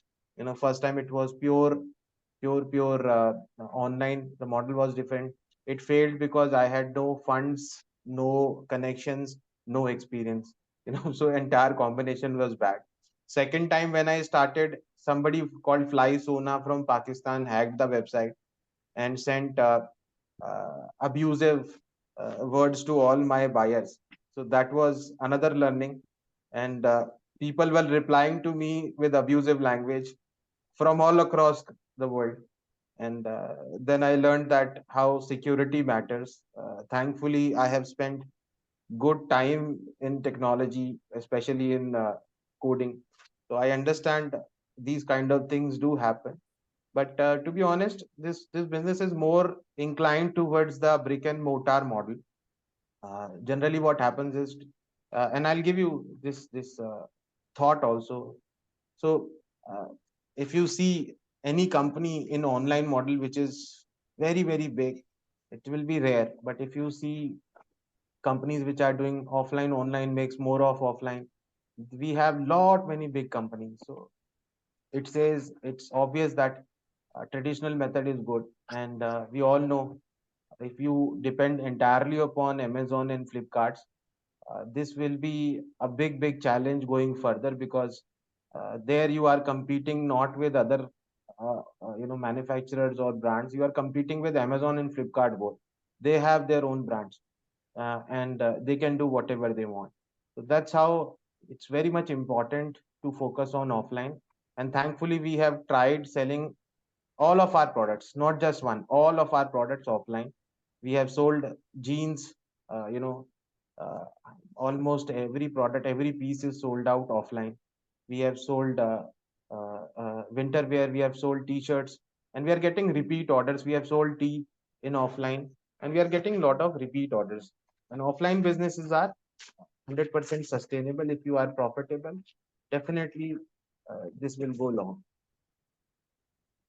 Got it. Thank Yeah. you. Thank you, sir. Thank you. Yeah. Okay, I think we have Vivek ji, and that would be the last person who's asking question, I guess. Vivek ji, Vivek Dave.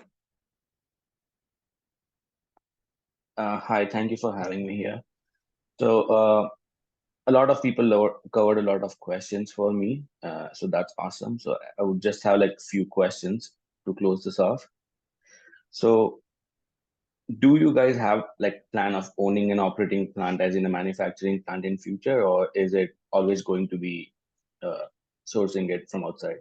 Yeah, to be honest, we have got an investor who comes from a very high profile political family who wants to generate jobs in UP.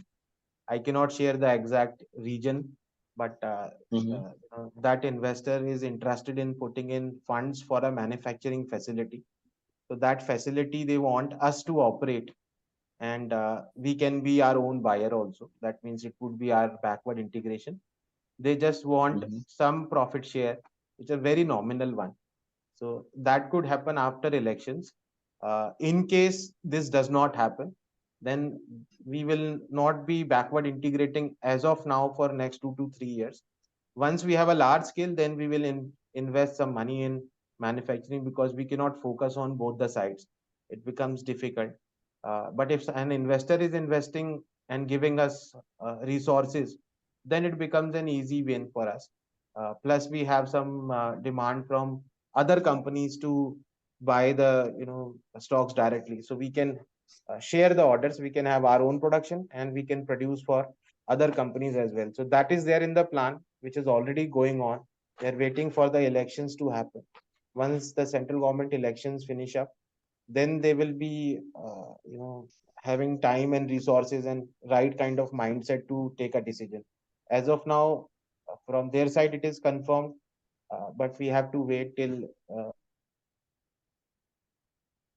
So their how budget has finished. sustainable is the supply? So how sustainable is the suppliers market? Let's say you have formed your suppliers to give you your raw materials, but one fine day they just decided, you know what, we got better customers at higher prices and we are cutting you off. So in those situations, like what would be the strategy to backfill? Like is there like backup suppliers in lines, or how would you manage that distribution?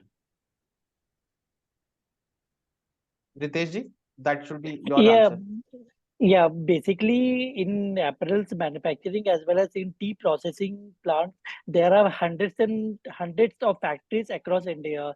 There are hubs like Tirupur, Ludhiana, and Kothari in Kolkata.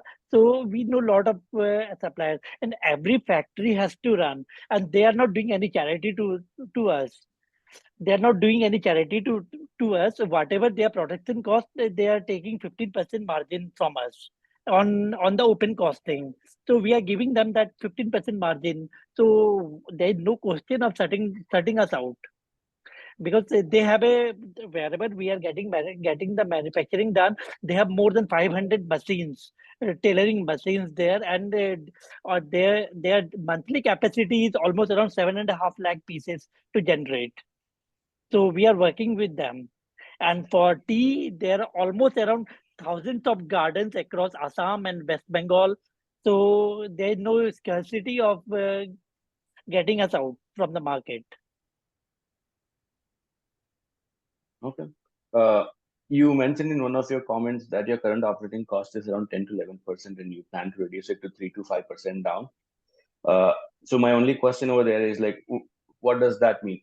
So what would you be doing? Is it like reducing your transportation Increase, cost, no, or no, like no, managing more increasing the admin sales, salaries, increasing increasing the the sales? sales, because in in any firm, every salary is rent and everything at a one point it get constant, and in order to decrease the overhead, just it's directly proportional to the sales, which needs to be increased.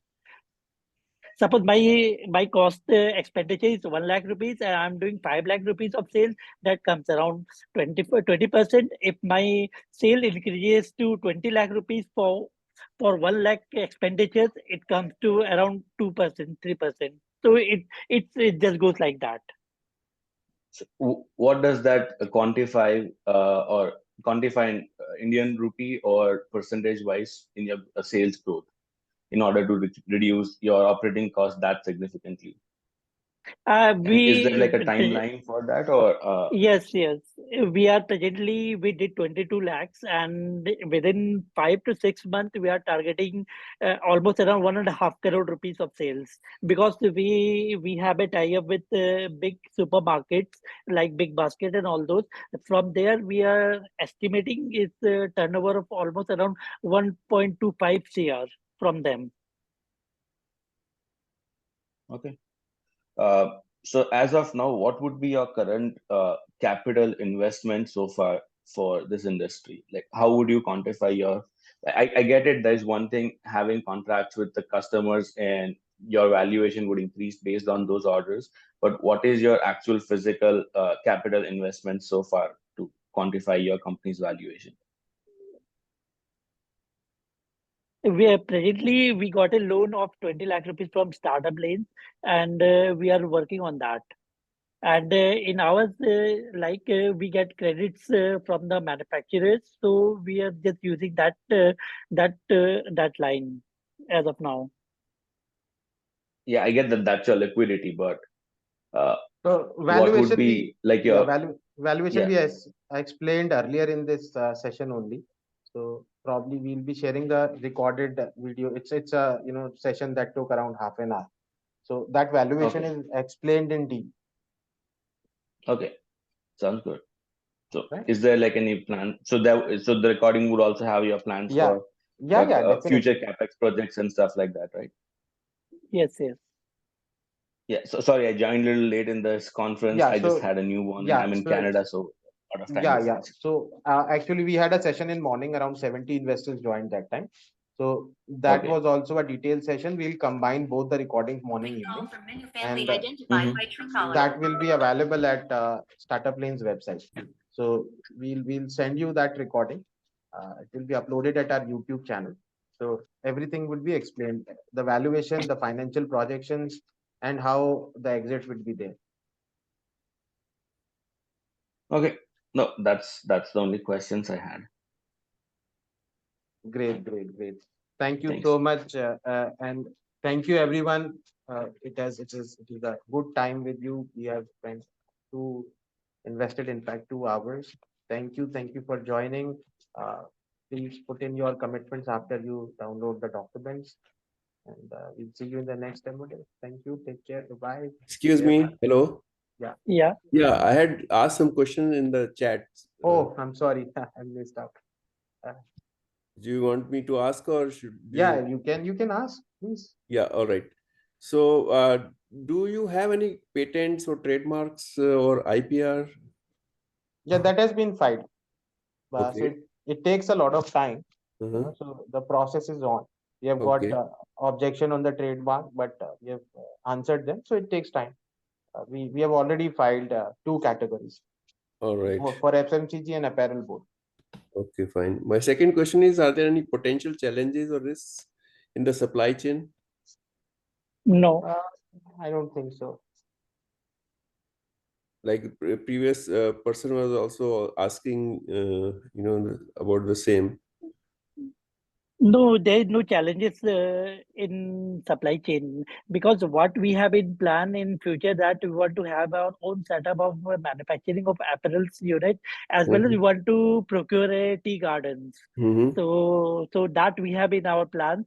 And secondly, India is a vast country, and there are a lot of manufacturers across every sector.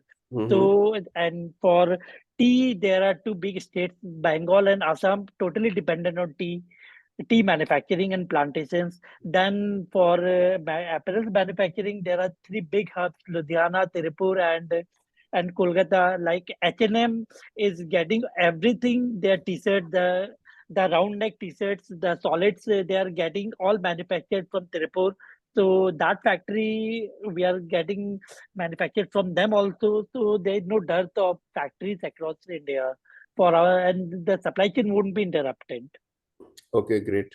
And my next question is about the compliance and safety regulatory standards. Do you have those standards? Do you know Yes, what we the have, standards we are? have, we have, wherever we are working with, they have the SEDEX compliant, all the factories are compliant. Without compliance, we don't give any orders. And even for the fabric, we do the lab testing and everything. If everything is okay, because kids segment is very skin sensitive, so we don't take any chances. First, whatever fabric is getting dyed and manufactured, we get it. They get it lab tested. They send the report. Everything is okay. Then only we go for the manufacturing. Otherwise, we reject outrightly at that time. So banana peels are the main ingredients for the fabric, right? No, there we are using three types of fabrics. One is sustainable fabric, which is made from sugarcane grass, banana peels, and orange peels. Second is organic cottons we are using, and third is 100% cotton, single jersey or interlock fabric. So we are using three sort of fabric. Sustainable is highly expensive. So it's on a testing stage. We don't, because for a kids t-shirt in India, nobody or very few people will be buying this at 1,200 rupees. So we are manufacturing some product organic, like H&M and others are coming into organic. So we are also into organic, which is a mid segment around 600 to 700. And the third is 100% cotton, which India has the vast market, which comes between in range of 400 to 450 rupees. So we targeting all the lower mid segment and the upper segment. So accordingly, we are using this fabric. Okay, great. I have a point of view. I heard you saying that you are going to be positioning in such a way that people will boast that we are using the recycled clothes. But India में तो कुछ उल्टा होता है ना कि हाँ भी पुराने कपड़े पहनने में थोड़ा सा there is नहीं, पुराने कपड़े में भी हम लोग क्या कुछ taboo. एड ऑन्स करेंगे। नहीं, taboo, but it's all depends कि हम कैसा हम्म, मार्केट करते हैं उस प्रोडक्ट को। अभी मैंने फॉरवर्ड 21 में देखा है कि मतलब कि they are coming up with, it's a nascent stage, थोड़ा थोड़ा करके still people are coming up with this. हाँ ठीक है, this won't be sold at a lower और mid level, upper upper circle can be using this one. मैं समझा देता हूँ सर को। सर अभी जैसे I was there in IIT Kharagpur, उन लोगों ने ऑनलाइन एक सेशन किया था। उन लोगों ने मुझे सेशन के बाद एक सर्टिफिकेट दिया, बोलते आपके नाम से हमने पेड़ लगा दिए 500 सुंदरबन में। तो अब वो मुझे पैसे देते या गिफ्ट देते मुझे इतना अच्छा नहीं लगता, but I really felt good about it, यार देखो मेरे नाम से पेड़ लगा दिए, आई एम ऑल्सो कॉन्ट्रीब्यूटिंग। और उसके बाद तो मैंने बहुत बारी ऐसा पैसे देके कॉन्ट्रीब्यूशन किया। तो मेरी भी अभी एक पोस्ट थी जिसमें 1 लाख से ज्यादा लोगों ने लाइक किया अबाउट सस्टेनेबिलिटी। तो बहुत ज्यादा बज है सस्टेनेबिलिटी का, सब चाहते हैं कि कुछ सस्टेनेबल सॉल्यूशंस आए। अब वही कपड़ा अगर आपको धुल के साफ होके जर्म फ्री करके अगर मिलता है, जिसको हम प्री लव्ड कह के बेचते हैं, और उससे एनवायरनमेंट को फायदा होता है, तो I am sure lot of people will be happy to flaunt it कि भाई मेरे पास भी ये सस्टेनेबल कपड़ा है, मेरे बच्चे ने वो पहना है। तो अभी टैबू है, पर धीरे धीरे ये जैसे वेस्ट में वो एक समथिंग टू फ्लॉन्ट बन गया है, इंडिया में भी बन जाएगा, जरूर बन जाएगा। But it can't be priced higher than the new. नहीं, हायर प्राइस नहीं रख रहे हम। अच्छा, हम सेम प्राइस सेम उसका, प्राइस। हाँ नहीं आप बोल रहे थे ना, if it is costing you 100 rupees, you'll sell it for 250 sir, वो and जो recycle पहली it. बार कपड़ा बेचा ना, जब पहली बार आपको गारमेंट बेचा, तो वो थोड़ा सा ज्यादा रखना पड़ेगा, क्योंकि बाईबैक भी तो उसी में से निकालना है, तेल तो तिलों में से निकलेगा। तो यू कैन नॉट अपनी जेब से तो डाल नहीं सकते, फिर तो बर्न करना पड़ेगा। इन्वेस्टर का पैसा लगा के ये काम नहीं करना। We are, this is more of a marketing scheme where in थोड़ा सा महंगा बेच रहे हैं शुरू में, और उसी पैसे से फिर वापस ले रहे हैं। और ये जो खुशी है ना, खासकर इंडियन कंज्यूमर की, कि यार मुझे देखो एक फ्री मिल गया या 50% डिस्काउंट मिल गया, वो उसका एक विनिंग इफेक्ट देती है। तो उसमें सेल्स बहुत सारी आ जाएगी, और यूनिक है तो लोग भी उसके बारे में बातें करेंगे, net But their promoters children को। would have grown up, तो वो why would they buy again from you? Sir दूसरा वाला लेंगे ना, हम तो 8 साल 13 साल तक काम कर रहे हैं ना। नहीं, एक महीने their children have grown up. Both their two kids, both of them are grown up out of this age. अब 1 साल का बच्चा है, उसने लिया है ना, अब वो 2 साल का हो गया, तो वो 2 साल के बच्चे की ड्रेस ले लेंगे ना हमसे। That's how. या उसको टी बेच सकते हैं, कुछ और बेच सकते हैं ना। नहीं, बेसिकली वो देंगे जैसे गारमेंट। जैसे सेगमेंट होते हैं, ये we are into 3 months to 24 months, 3 years to 12 years, then pre teens, womens and mens. तो अगर लेते, अगर आप if you are a regular customer and loyal customer with Aarja, तो इवन अगर आपका बच्चा आज जो ले रहा है वो सेम तरीके से वो इवन जब ग्रोन अप हो जाएगा तब भी, we are coming up with this exclusive range for all the segments. ऐसा नहीं कि हम Oh, एक okay, ही okay. सेगमेंट Now में I लेके got आ it. रहे So हैं. right now we are starting with kids, but we will take it Yes, to yes, the higher ages also. Okay. yes, yes, yes, yes. Now I got that. And my last question is, are there any potential legal or regulatory risks that you can envisage at this moment? Legal और regulatory तो कुछ ऐसा आएगा नहीं, because इसमें कुछ है नहीं ऐसा, ना अच्छा. कपड़े में ना चाय में। और मोस्ट इम्पोर्टेंटली बहुत सेफ चले, हमने वो प्रोडक्ट ही वो उठाया जो खराब नहीं होता, जिसकी लाइफ साइकिल ना बड़ी है, शेल्फ लाइफ भी बहुत बड़ी है। कपड़ा खराब नहीं होता, चाय की पत्ती भी खराब नहीं होती। And what is the exit strategy? You want in the other brands to buy you, or what? No no no, we are not going to sell First our cry, brand. जैसे this is the largest player, नहीं right? Sir, No, बेचने का no, no, बिल्कुल no, no. प्लान। We एक won't sell एक our. एक बेटा रितेश जी का है, 2 बेटे मेरे हैं, मेरा छोटा वाला यही चलाएगा, इनका बेटे चलाएगा। Yeah, hi, this is Abha here. This is a quick one for you because I have another webinar to attend. So, Dr. Gupta, I would like to understand in terms of the USP of the product, it's not coming out very, very strongly. I mean, excuse me for being so blunt, but then, that is how after going through the presentation, that is what is, kind of nudging me. So A is the USP of the product, and second is, when you talk about apparels and all, fashion is of the utmost importance. So do you have you hired any fashion designers to kind of go ahead with the apparel designs, etc.? Is something I would like to understand. Yeah, so our fashion designer has joined from a very good company. She was working for 619 Ivy League. Okay. She has more than 12 years of experience, Ritesh ji. Yeah, 12 years of experience. And regarding the USP of the product, we are using sustainable fabric and organic fabric.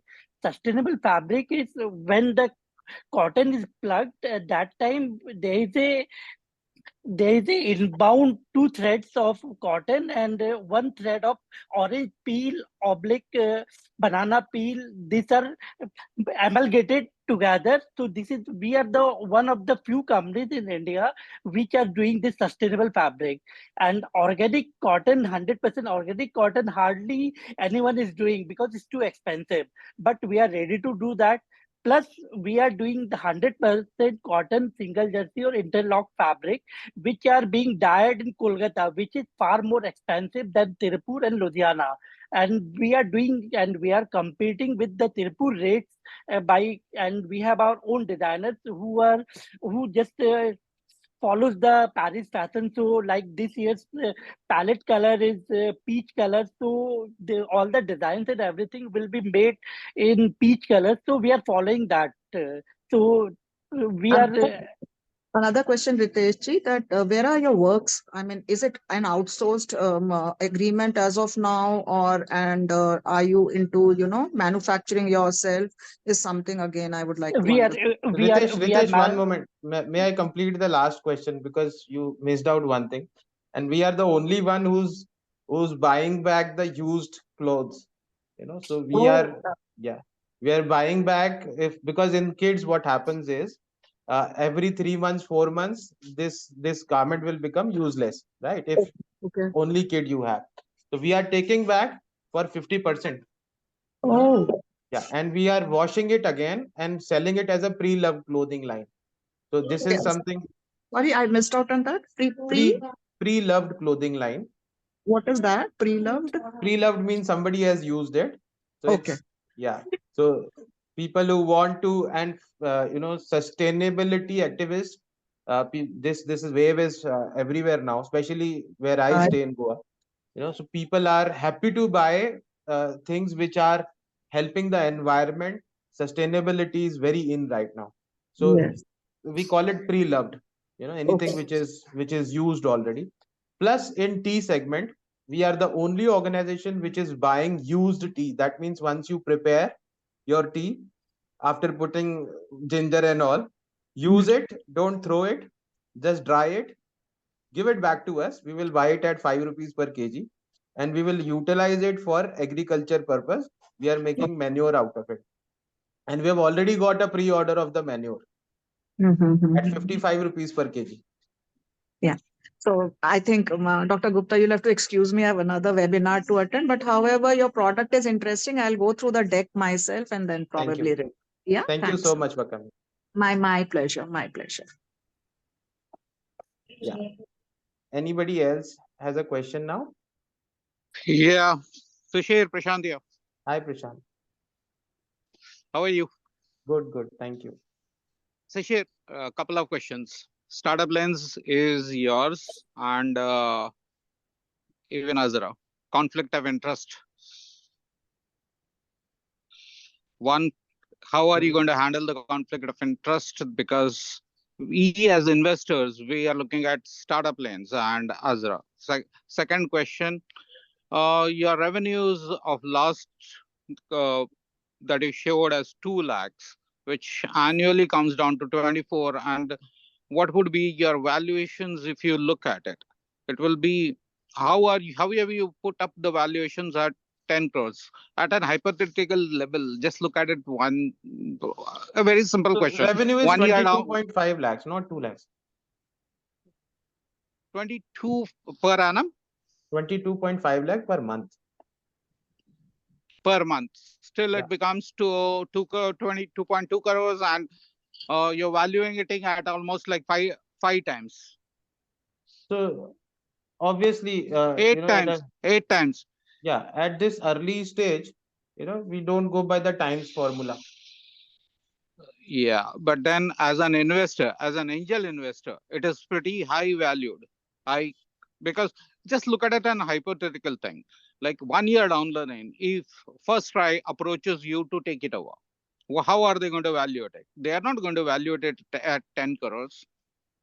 They are going to value it maybe 100 crores. On the net profits, finally they'll go up to net profits. No, that net profit valuation is applicable at the time of IPO. But IPO is still far off, if, right? as an acquisition has to be there. Sorry? Yeah, IPO is still far off. It is No, before the we IPO. are not. Yeah, we are not taking that valuation. That is what I'm saying. We are not taking that valuation. We are taking a valuation which is bare minimum on the basis of all these 26 points which has been shared with you. So I would again your net profits, which recommend you to look at Sanjana that. was That valuation sheet will be shared with you. You can download that and then check each point, and then we can talk point to point. That will be a better approach. Yeah, another question that you asked is conflict of interest. There is no conflict of interest because startup lanes does not have any conflict of interest. We are not doing what startup lanes is doing is not done by Arza. Both companies are doing. But finally, you are the director of both the firms. Yeah, I'm direct other companies as well. So and all the companies are running well. Okay, not an issue. We will discuss it further. It's pretty cold out here, so I'll talk to you later. I can. Shishir, can you take one more question, Kapil? Why not? Why not? Please go ahead. So I was just thinking about how we are strategizing. Like the online segment is good. Most of the tier 1 cities, probably tier 2 cities like Pune also are, I would go as high as 30-70 into retail shops and online. But what about tier 2 cities, which a chunk of market in the tier 2 and smaller cities like, I don't know, Nagpur or Amravati or Yatmal? Though there people still go to retail shops, right? How are we targeting that? And if I take in the entire market scenario, I'll say 80% of the people still go to the retail shops, smaller shops, or the shops that are local. And how are we targeting that? So even we are just one moment. Just one moment. Yeah, you can come. Even we are doing Ritesh, just one moment. Even we are selling in semi-rural and towns, and Ritesh ji will share you the exact areas, the kind of shop, and you can go there and verify and see. Yeah, Ritesh ji, now you can. Yeah, we are just trying to have a tie-up with Reliance Trends for their 264 stores, and it's almost like we got the approval. We have to show them the designs and get the approval for whichever styles they like, and it will be live on in their MBOs, that is multi-brand outlets. Then we are also into SIS. SIS is shop in shop model in Haryana and Delhi, and we have started that. And we are also coming up with soppers and pantaloons for our segment to get around 150 to 200 square feet over there. So we'll be present in retail segment also with the dealer distribution model, SIS, MBOs, and probably by 2024 and we will be having at least 5 of our EBOs, that is exclusive brand outlets across India. Can To you cater share this. about can you share about that shop which is the showrooms which are selling our products? Yeah, it is one in Narnaul and one in Rewari. They have the four. They have that person has 4 showrooms across that, and his name is Gupta Handloom, where they are selling. But like he has a 3 floor of retail store showroom where he's selling men's, women's, and kids wear. In kids wear, our we sold them the sweatshirt, which got sold out within 17 days. He bought almost around 450 pieces in November, and by December it was all sold out. And the quality, and we sold at almost around 45% of profit, which is too high in this market. But we sold at that price because our buying was at such a pricing. And I can guarantee on one thing: the clothing range, the t-shirts which we made, if anybody in India can copy and made exactly at that our manufacturing cost, I can bet on that. All right. So price is something which we can boast about. As Ritesh ji said, nobody can match our price. We were the lowest price option for pack of 3 online at Amazon, Snapdeal, Flipkart, and that's because of our relationships, network, sourcing, and experience. In like pack of 2, we are selling at 250 rupees. That 180 GSM. In India, nobody can even manufacture at this price, and we are selling this Without burning. So we are not burning without much. burning. Yeah, that's how we have our personal contacts and PRs with these guys. You and me have. So we have a good tie-up across factories in India, in Tirupur, Kolkata, Ludhiana, and we know how to get the fabric, raw fabric, then we can get it bleached ourselves. So we have all this across with us. I think we have one more question from Sabri. Yeah. So, Hi, sir. And this is very a basic question, but this is the first time I would be investing. So I would like to know if at all we do have any tax benefits on the investments. If someone wants to save see, the taxes, and yeah. yeah. So this works like a normal share, but you get long-term capital gain benefit. You know, uh, so if you stay invested for 2 years plus, you get indexation benefit. That means uh, like you sell your property and indexation comes into factor. Whatever inflation has occurred in between, that will be reducing your tax liability. So, when you sell the shares from the profits, you can have the indexation done. So that reduces your overall tax liability. However, there is a difference. In listed security, you get 10% slab for long-term capital gain. In unlisted security, you get 20% slab. So slab is 10% higher. And the reason is because the upside is also high, and the risk is also high. In unlisted security, the upside is far more and the risk is also more in comparison to the listed security. So yes, taxation benefit is definitely there, but in terms of indexation, not in terms of any kind of exemption. I understand. Thank you so much. Thank you. Yes, I do have a couple of questions. Please go ahead. So, first question is the size. I mean, when we go for kid section, so the size is little like a little bit concerned. Like some kids, I mean, every kid's having their own height, own weight, and like all that parameters are there. So, how you manage that? This is one question. And second question is about the splits of co-founders. So what is this split so that I can maybe ask a counter question on that? So these two questions I have right now. For So, the For the sizes you are talking about, we are following US and UK size charts. We are manufacturing according to that.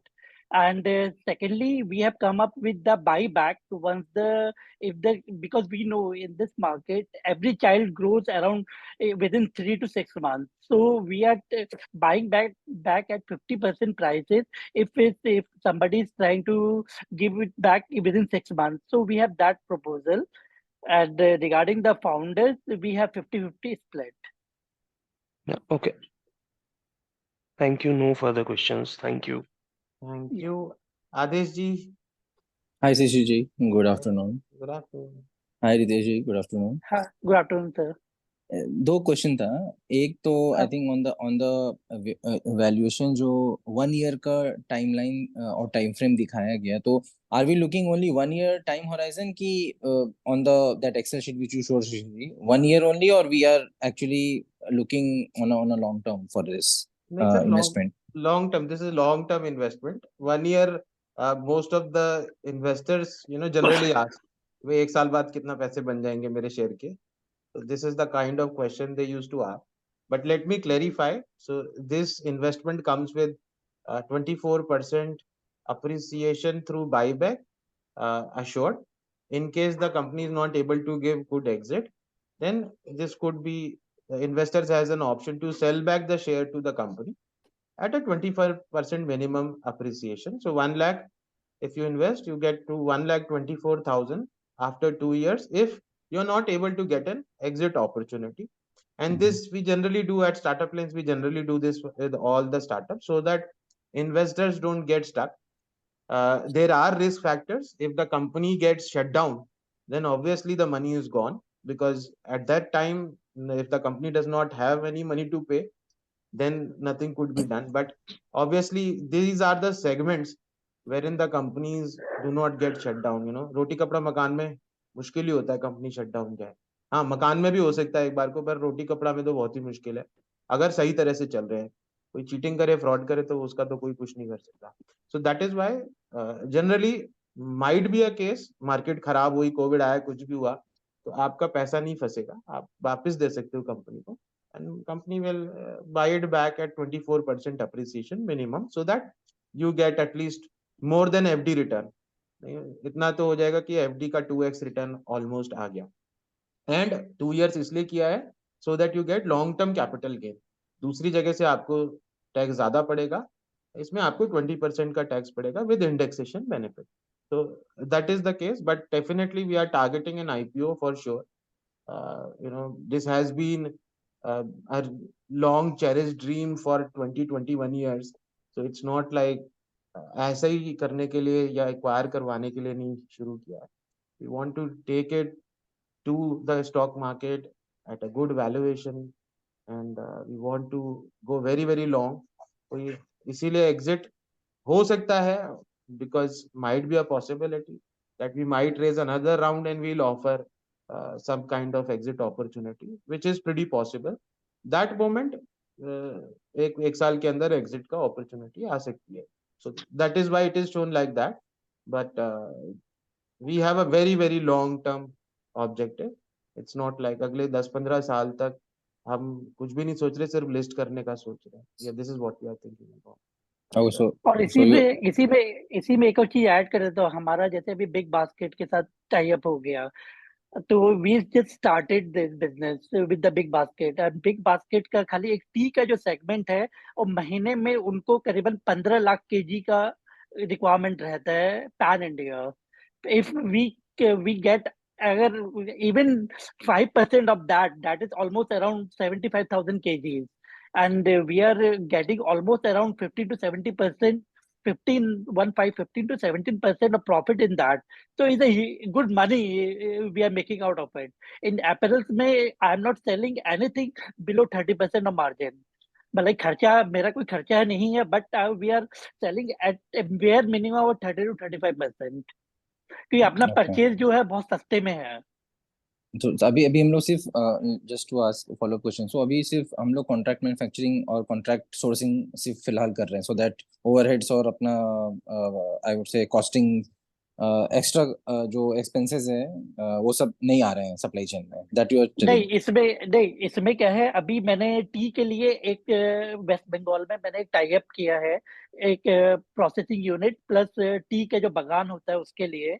And for clothing range mostly in India 99% of the companies जो बेच रहे हैं they have tie up with the factories across India, either in Tiruppur और either in Ludhiana और in Kolkata. We have tie up with this factory.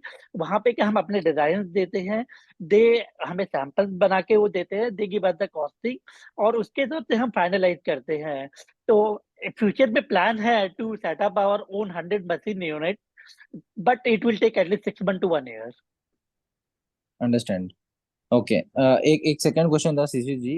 The PDF which I think Sanjana was showing in the last section, there was a asset column. So there was like fixed assets and other assets. So what is that about? I could not understand.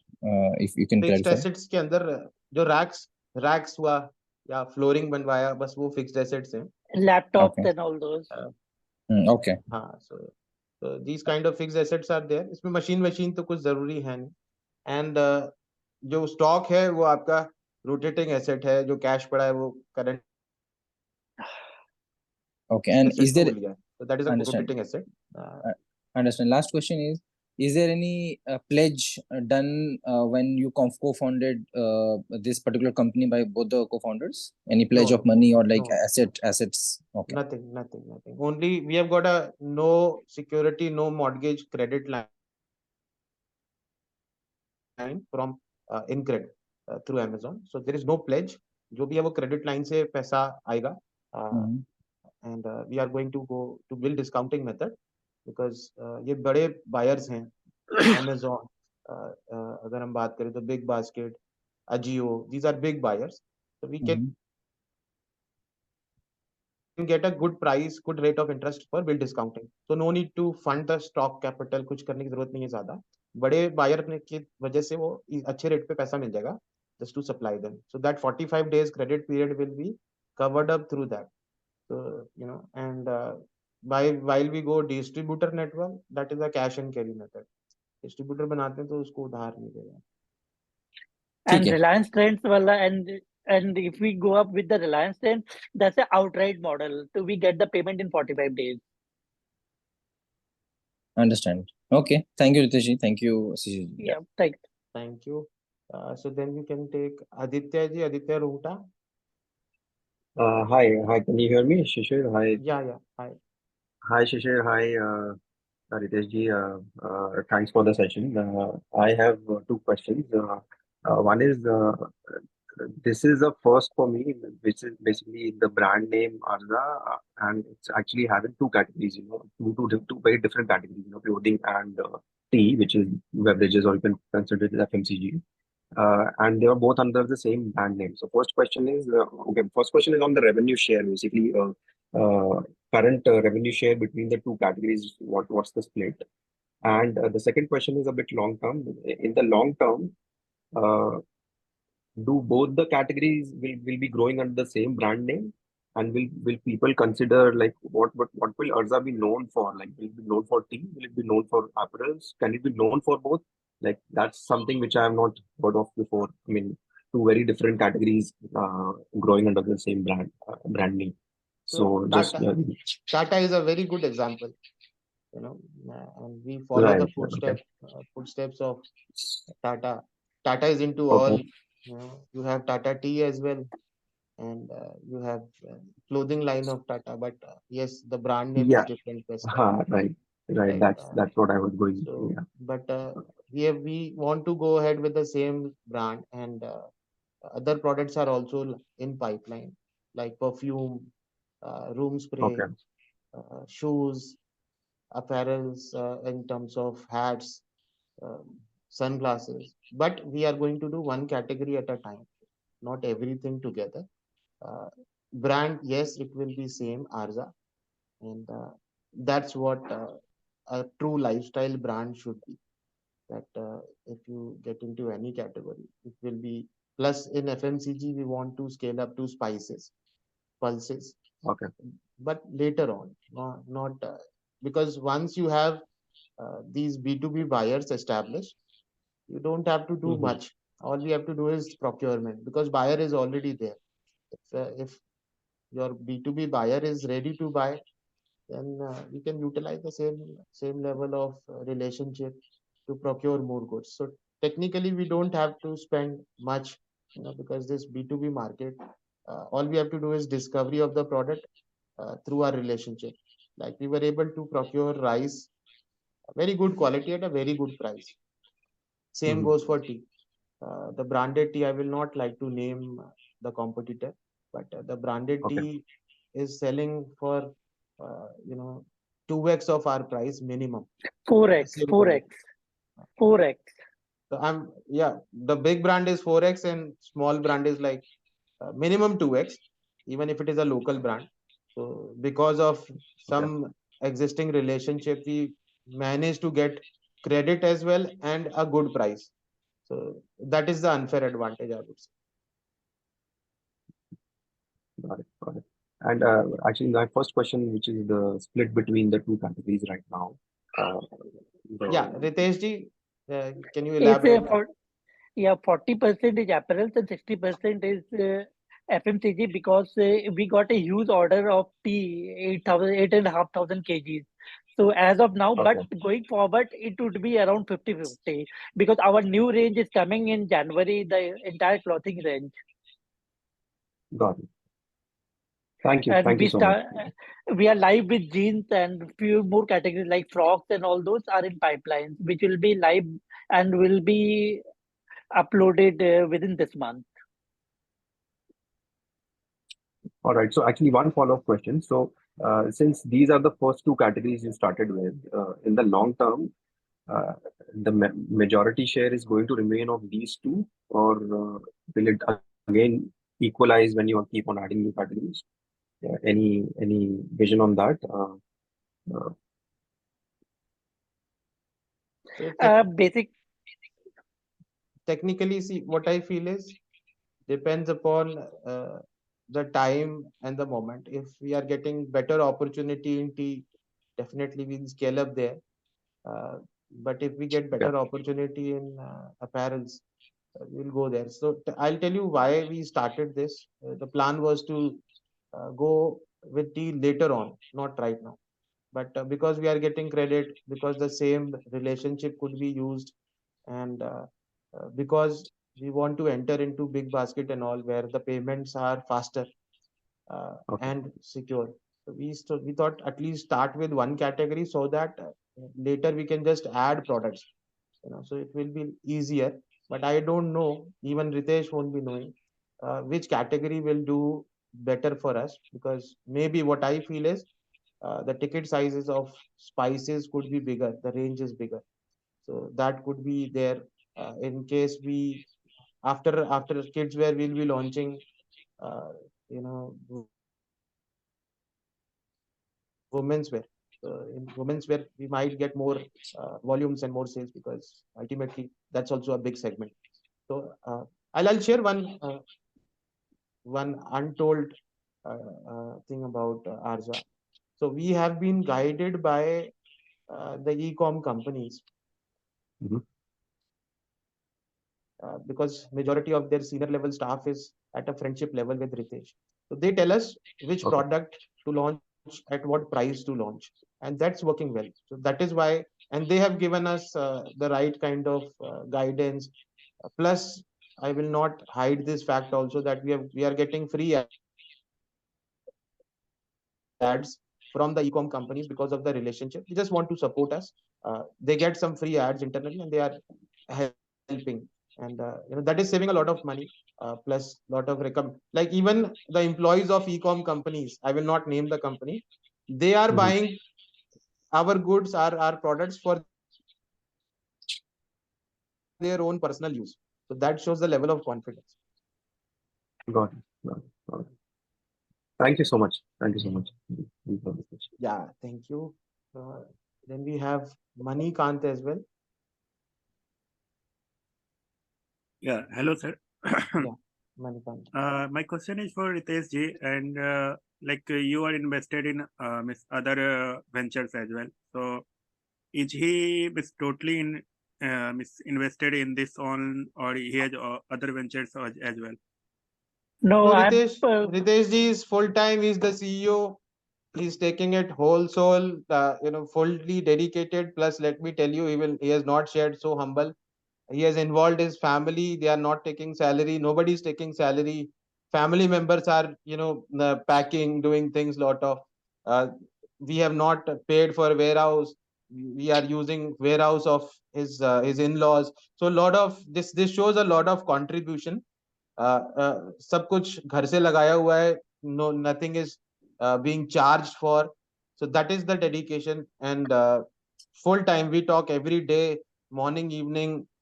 He has traveled to many places just because of work. And one thing which is very, very uh, good about Ritesh is whenever he gets a small spark, just a little thing that I'm interested, he books the ticket, fly down, meet the person. He takes it very, very seriously. So that is something which is important. So I can say he's 100% dedicated, full time.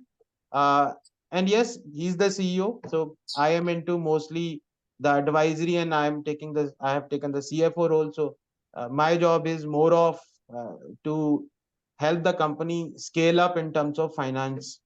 There should not be any problem with finances. That is what I'm looking at. Okay, thank you. Thank you very much. Yeah, Adil ji, you have a question? Yes. In your document, you mentioned you have 22.5 lakhs revenue in the month of December. Yeah. But you also mentioned you have received a huge order from Big Basket, about 8,500 kgs worth of goods. That will account for the December month's revenue, but that is not something that can be repeatable on a monthly it's basis. a repeat order monthly basis because we have a tie-up in Kerala and Tamil Nadu to distribute tea, and Big Basket will distribute tea from their stores as well as online in Kerala and Tamil Nadu. It's approximately 8,500 orders every month, and it can scale up to 50,000 kg per month within 3 to 4 months. So your inventory of 8,500 kgs will be selling out every month is what you're projecting. Yes. As of now, yes, bare minimum. Okay.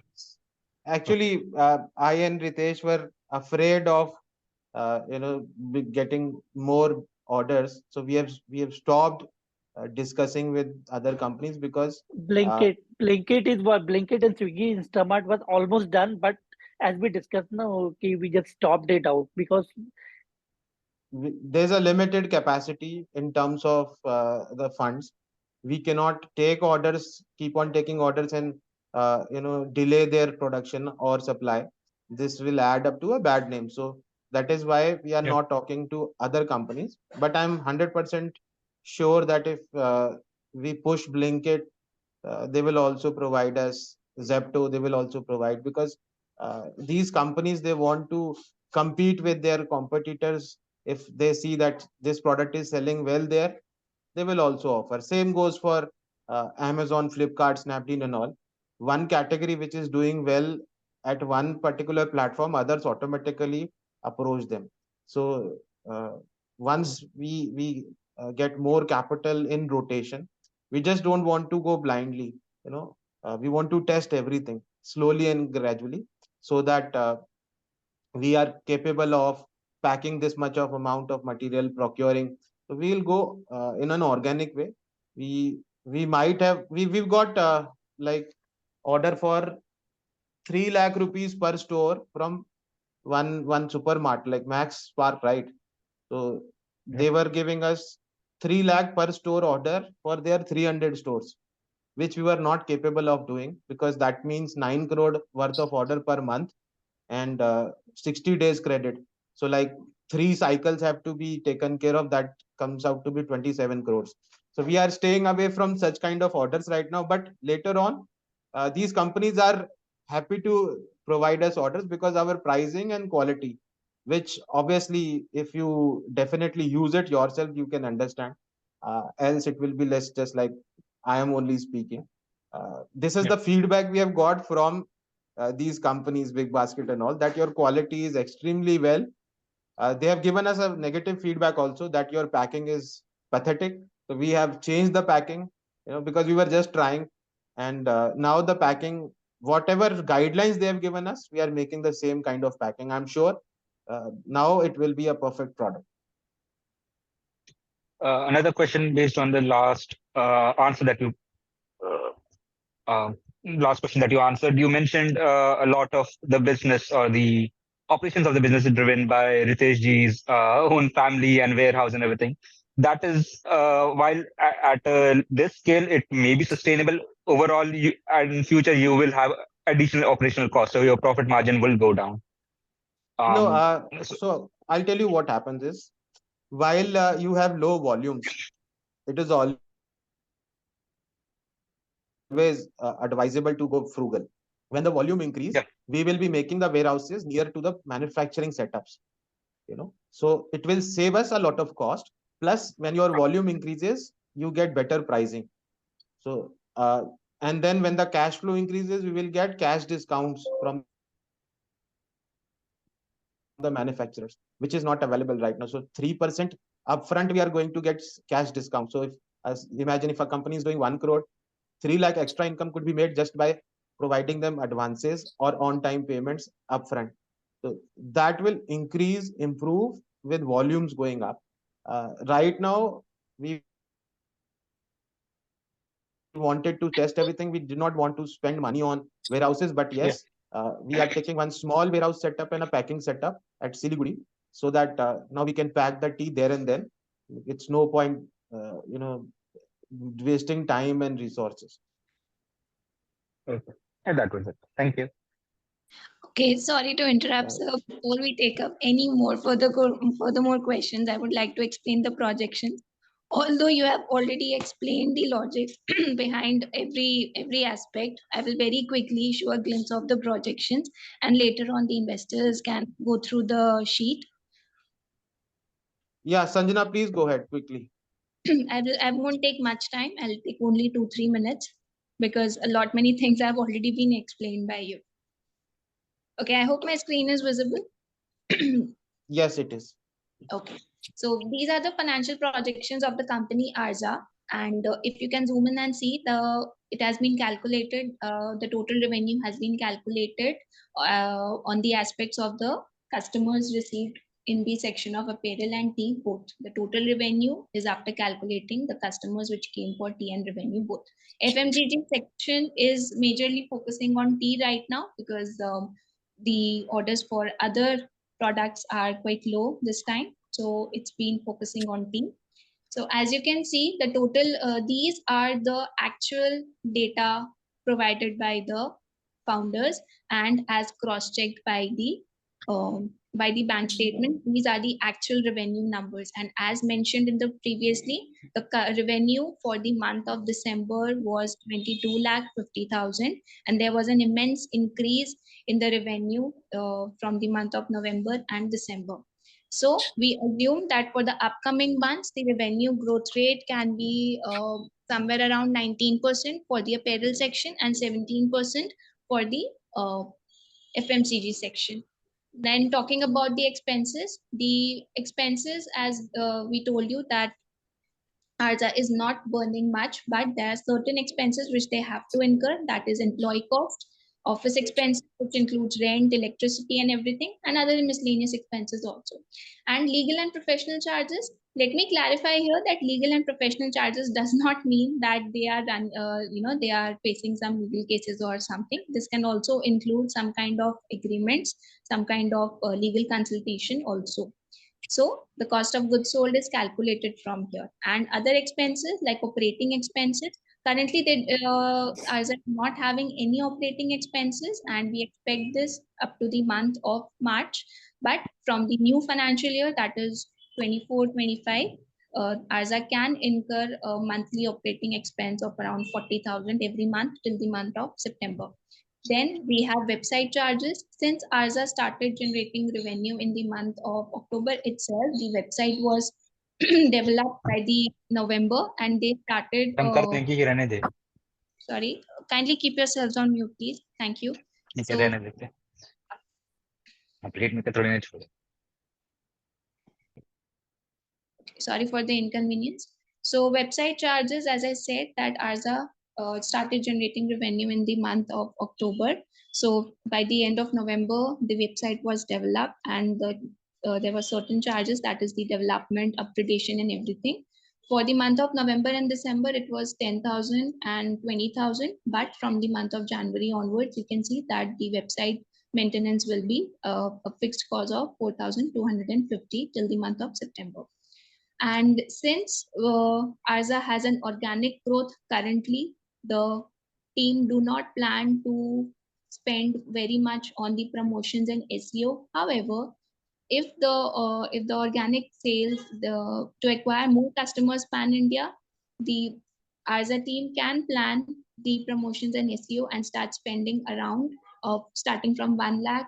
It might decrease the amount because we are expecting the organic sales to be more rather than generating customers from the digital marketing. So these are the tabs where all the data is calculated. You can go through it. These are the actual data from where we have calculated the revenue generated and the customers acquired. The employee cost is generated here. And since Dr. Shishir Gupta has already told that as of now, there is not much expenses on the warehouse and not much employer cost. So there are only 2 people who are getting salaries. That is, one is the warehouse manager and another one is the fashion designer. Then from here, we have calculated the working capital through revenue, how much cost they are incurring, how much cost is accrued, and how much in that industry is there, from where we have acquired the working capital. These are the office expenses. Just a second. Here, the rent is coming, the electricity expenses here, and we assume the electricity expense to be 2% every month, so it grows. And then there are other miscellaneous expenses also. And here are the KPIs calculated also. Here are the KPIs. Customer acquisition cost. Average revenue per customer is 3,690. Lifetime value of the customer is 7,000. Inventory turnover is 5.35%. However, we cannot miss the fact that there can be certain cases where returns are also there. So return on advertising spend and return products percentage can be 3.56% also. And the loss which can be incurred or which can be projected in case the products are returned is 4.5% and not much. So this is the ratio, that is the CAC is to LTV. So 35:3 is the ratio which is being projected here. So these are the financial projections. The file is already uploaded on our website portal. You can go through it thoroughly. If there are any furthermore questions, we can have a deep dive session.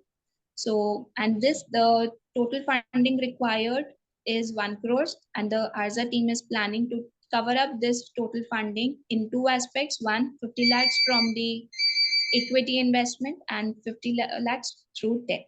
So that's all from the projections. Now we can continue the questions. Thank you, Sanjana. Yeah. You can close the screen sharing. Just a second. Any questions before I close the screen share? Anyone wants to ask something? Hello. Yes, Mr. Chandan Kumar. Okay, so when we see the employee cost, it only says like 35,000. So are the promoters not taking anything? No, not at all. Okay, okay. So so any future cost by them is not projected over here? Then in future also they will not continue not to be taking anything? No, as the revenue grows, then definitely the co-founders will be taking salary, but very nominal. Because in projections also you have not highlighted that. By when you will start taking the remuneration, it's not highlighted. So as of now, there's no plan, but definitely going forward, we'll be taking a nominal salary. But to be honest, we have never focused on that. Even I and Ritesh never discussed about it as of now. So that's a Because very the moment honest you, answer. yeah, because the moment you start your enumeration, the profitability will go down. However, as you said, like you start once there is some milestone achieved. Okay. Second thing is when we look into investment side, debt or the equity, on the debt side, whether the return would be given at every interval or it's a bullet payment. How will that work out? So that's an EMI system that we are taking from the bank or NBFCs. Right now, we have got a credit line from Incred, which is through Amazon, and we hope that Capital Float and other companies will also be offering.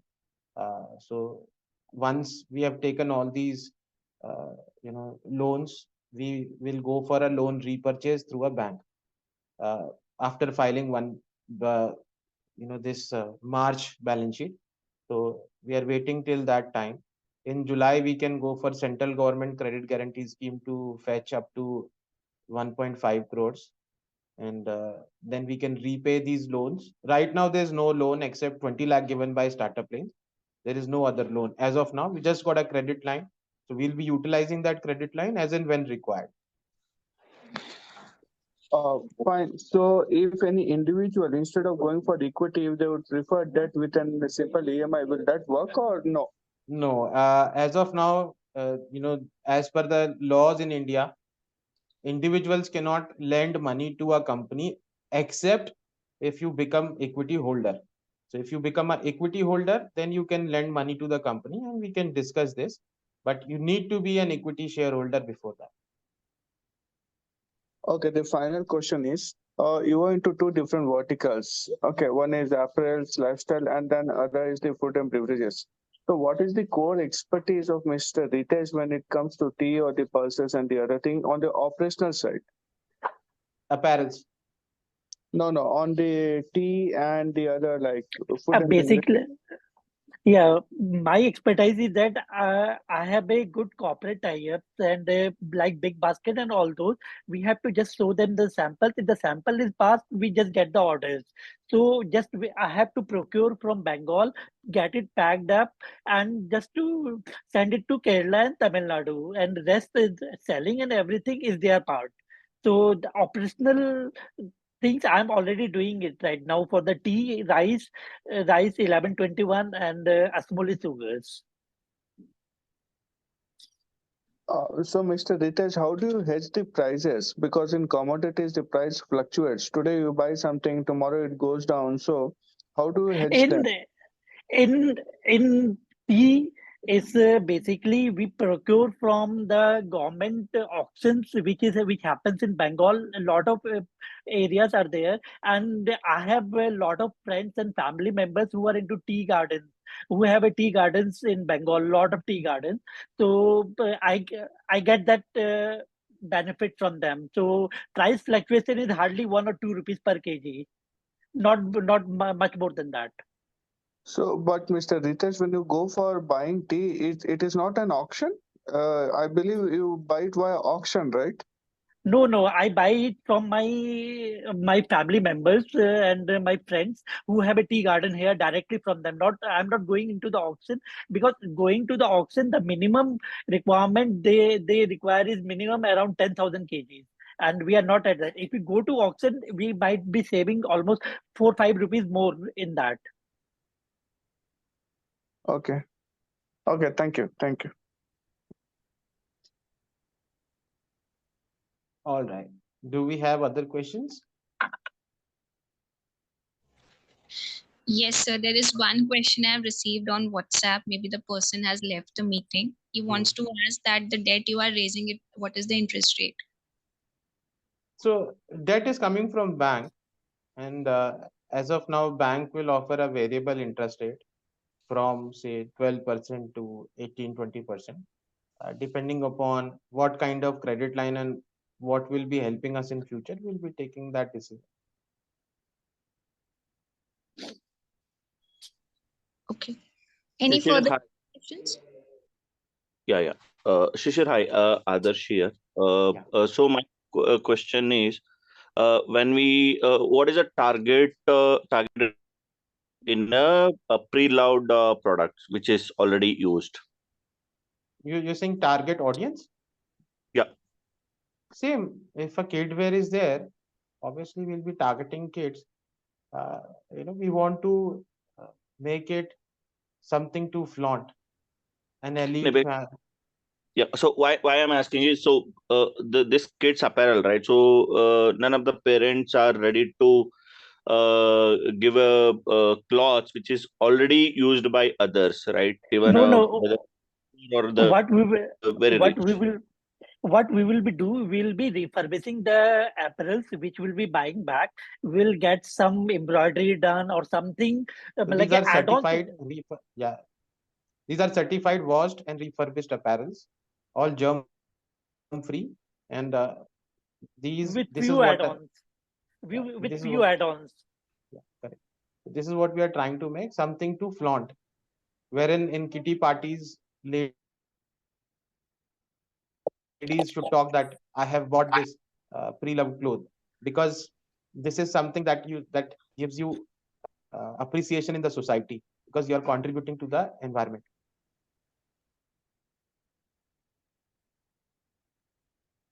Okay. And Thank you. everybody has to go to sustainability Coming back sooner again. or later. So this is going to come. Sorry. Sorry, another question, just in continuation with the existing. So both the pre-used cloth and the new cloth will be sold in the same brand? Brand is same, but name could be different. Arza pre-loved line or something. We will have some additional word attached to it so that we can differentiate easily. Yeah, because as a consumer, then it will be a conflict like, okay, whether I'm using a new one or the No, pre-used. that will be clearly mentioned. Clearly mentioned. Brand name will be same, but with an additional word so that it differentiate clearly. Okay, okay, thanks. Sishiji and Ritesh, just Adesh here, just a follow-up question on that one. So when you said Ritesh that you will be asking customer to return it like 50% within 6 months and then 25% within 1 year, 6 months to 1 year. So customer has to go to the shop and return, or customer has to courier it to the whichever collection centers are there, and second question, who pays for that charges? So obviously customer has to pay for at the time of, but it will be one time payment. If you are returning back, then customer has to pay for the courier. We will organize a return reverse courier, and this will come automatically to our collection center. For the new garment purchased, they will be delivery free, no charges. Only for return, a nominal charge has to be borne. Okay, right. Thank you.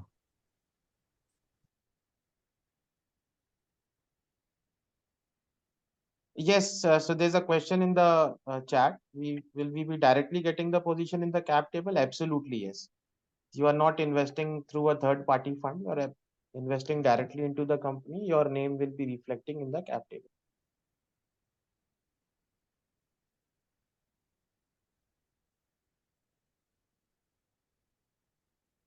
Yeah, there is another question which is there in the chat. As this startup is for apparel, then what was the reason for expanding in totally different segment? Why not focus only on apparel segment? This is because ultimately what translates for a business is money. That means you need more funds, you need more profits, more revenues to grow. And by entering into another FMCG segment, which is easy for us, it's going to convert a lot of revenue plus established brand.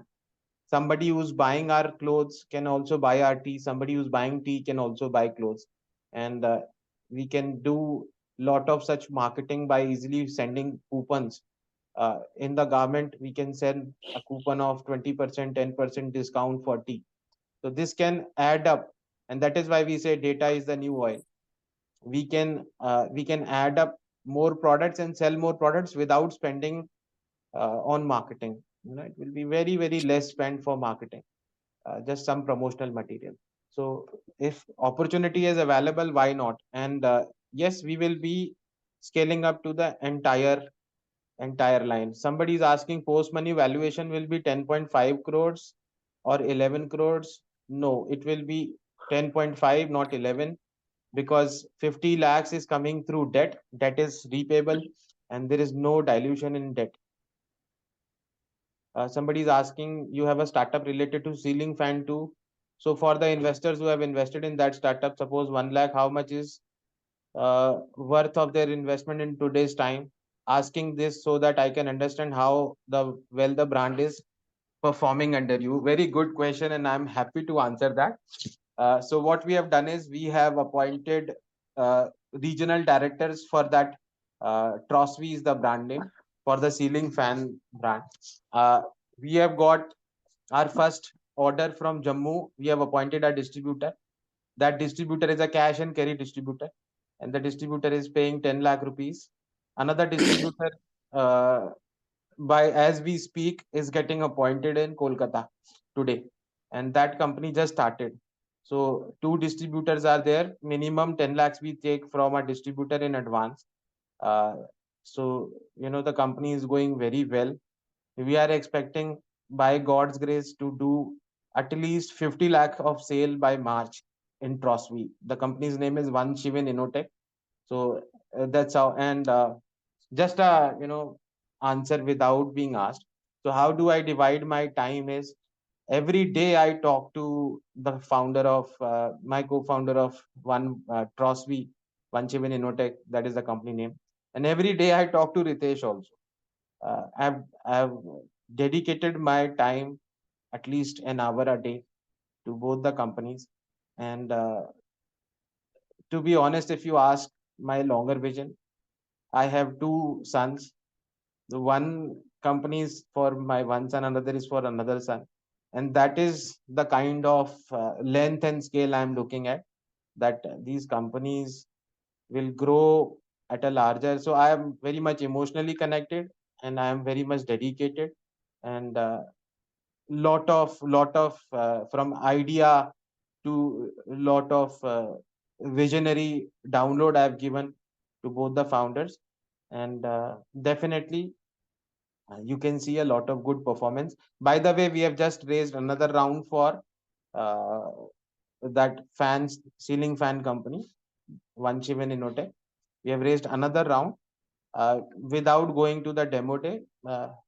There were some investors who approached us directly, and we just did another round.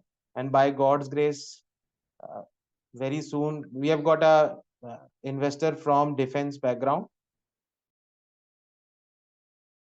from a very serial senior position. So he's helping us getting introduced to government and defense. If that works well, we will be directly supplying to government. The same goes for Arza.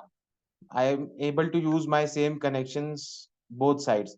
If I get supply order from government for ceiling fan, I can definitely use the same connection for supplying tea also. So any other question beside that? Meanwhile, I'll read in the chat more. There is one question which I have been Uh, receiving. It's chat Sorry to bot. interrupt. Yeah, please go Just ahead. Yeah, hi, Sun. Shishir. Actually, you have answered the question. Thank you for that. But I was looking to know, as I mentioned in the question as well, that suppose someone have invested 1 lakh on the demo day, on that particular day when you have raised the funds. So how much would be the worth of their investment in today's time? It must be, I think, already 8 months or 10 months, I think, when you had raised the round. Right. See, it is the same as of now, because we have not changed the valuation. We are planning to raise another round. So the first valuation was 10 crore. Next, we are planning at 45 crores, as per the projections that we are getting. And exactly? The share price is 10,000. The share price will become 45,000. Okay, and when exactly you are planning to raise that? After we complete minimum 2 crore per month sales. Okay. So that will be like 6 months to 8 months down the line. Okay, so the second round that you have raised was also on the same valuation. Yes. So what happened is there are some strategic investors who were coming, like this army person. He's from defense at a very senior level, plus he has connection with very senior level police officers. So we thought that raising from him would help us getting entry into defense and government. Another investor is from again a very senior level, uh, which is providing good services to the government of India at a very higher scale. So that investor is going to help us get into the government sector and the gem sector. So that is why we have taken investments from them. Uh, that was technically we were not requiring too much funds, but it's a small funding. So technically this is one round only uh, at the same valuation. The valuation is going to increase once we raise at a 45 CR valuation, and that would come minimum 6 to 8 months down the line, because Okay. for that we need a good distributor network and revenue coming back. So means by the end of this year, Hmm. probably. Okay. Yeah. Thank you, Sishan. Yeah, you're most welcome. Shishir sir, am I audible? Hmm. Yeah. Okay. There is one question which I'm constantly getting on my WhatsApp also, and I was getting this question yesterday also, that has Startup Lanes done due diligence even though Dr. Gupta is co-founder? Yes, Startup Lanes has done a thorough due diligence of Arza, even if Dr. Shishir Gupta is the co-founder. We have not stepped back from our responsibility of doing due diligence of the startup. So if you will check the portal, you will also find a due diligence report. Although startup is at an early stage, still a basic due diligence has been done.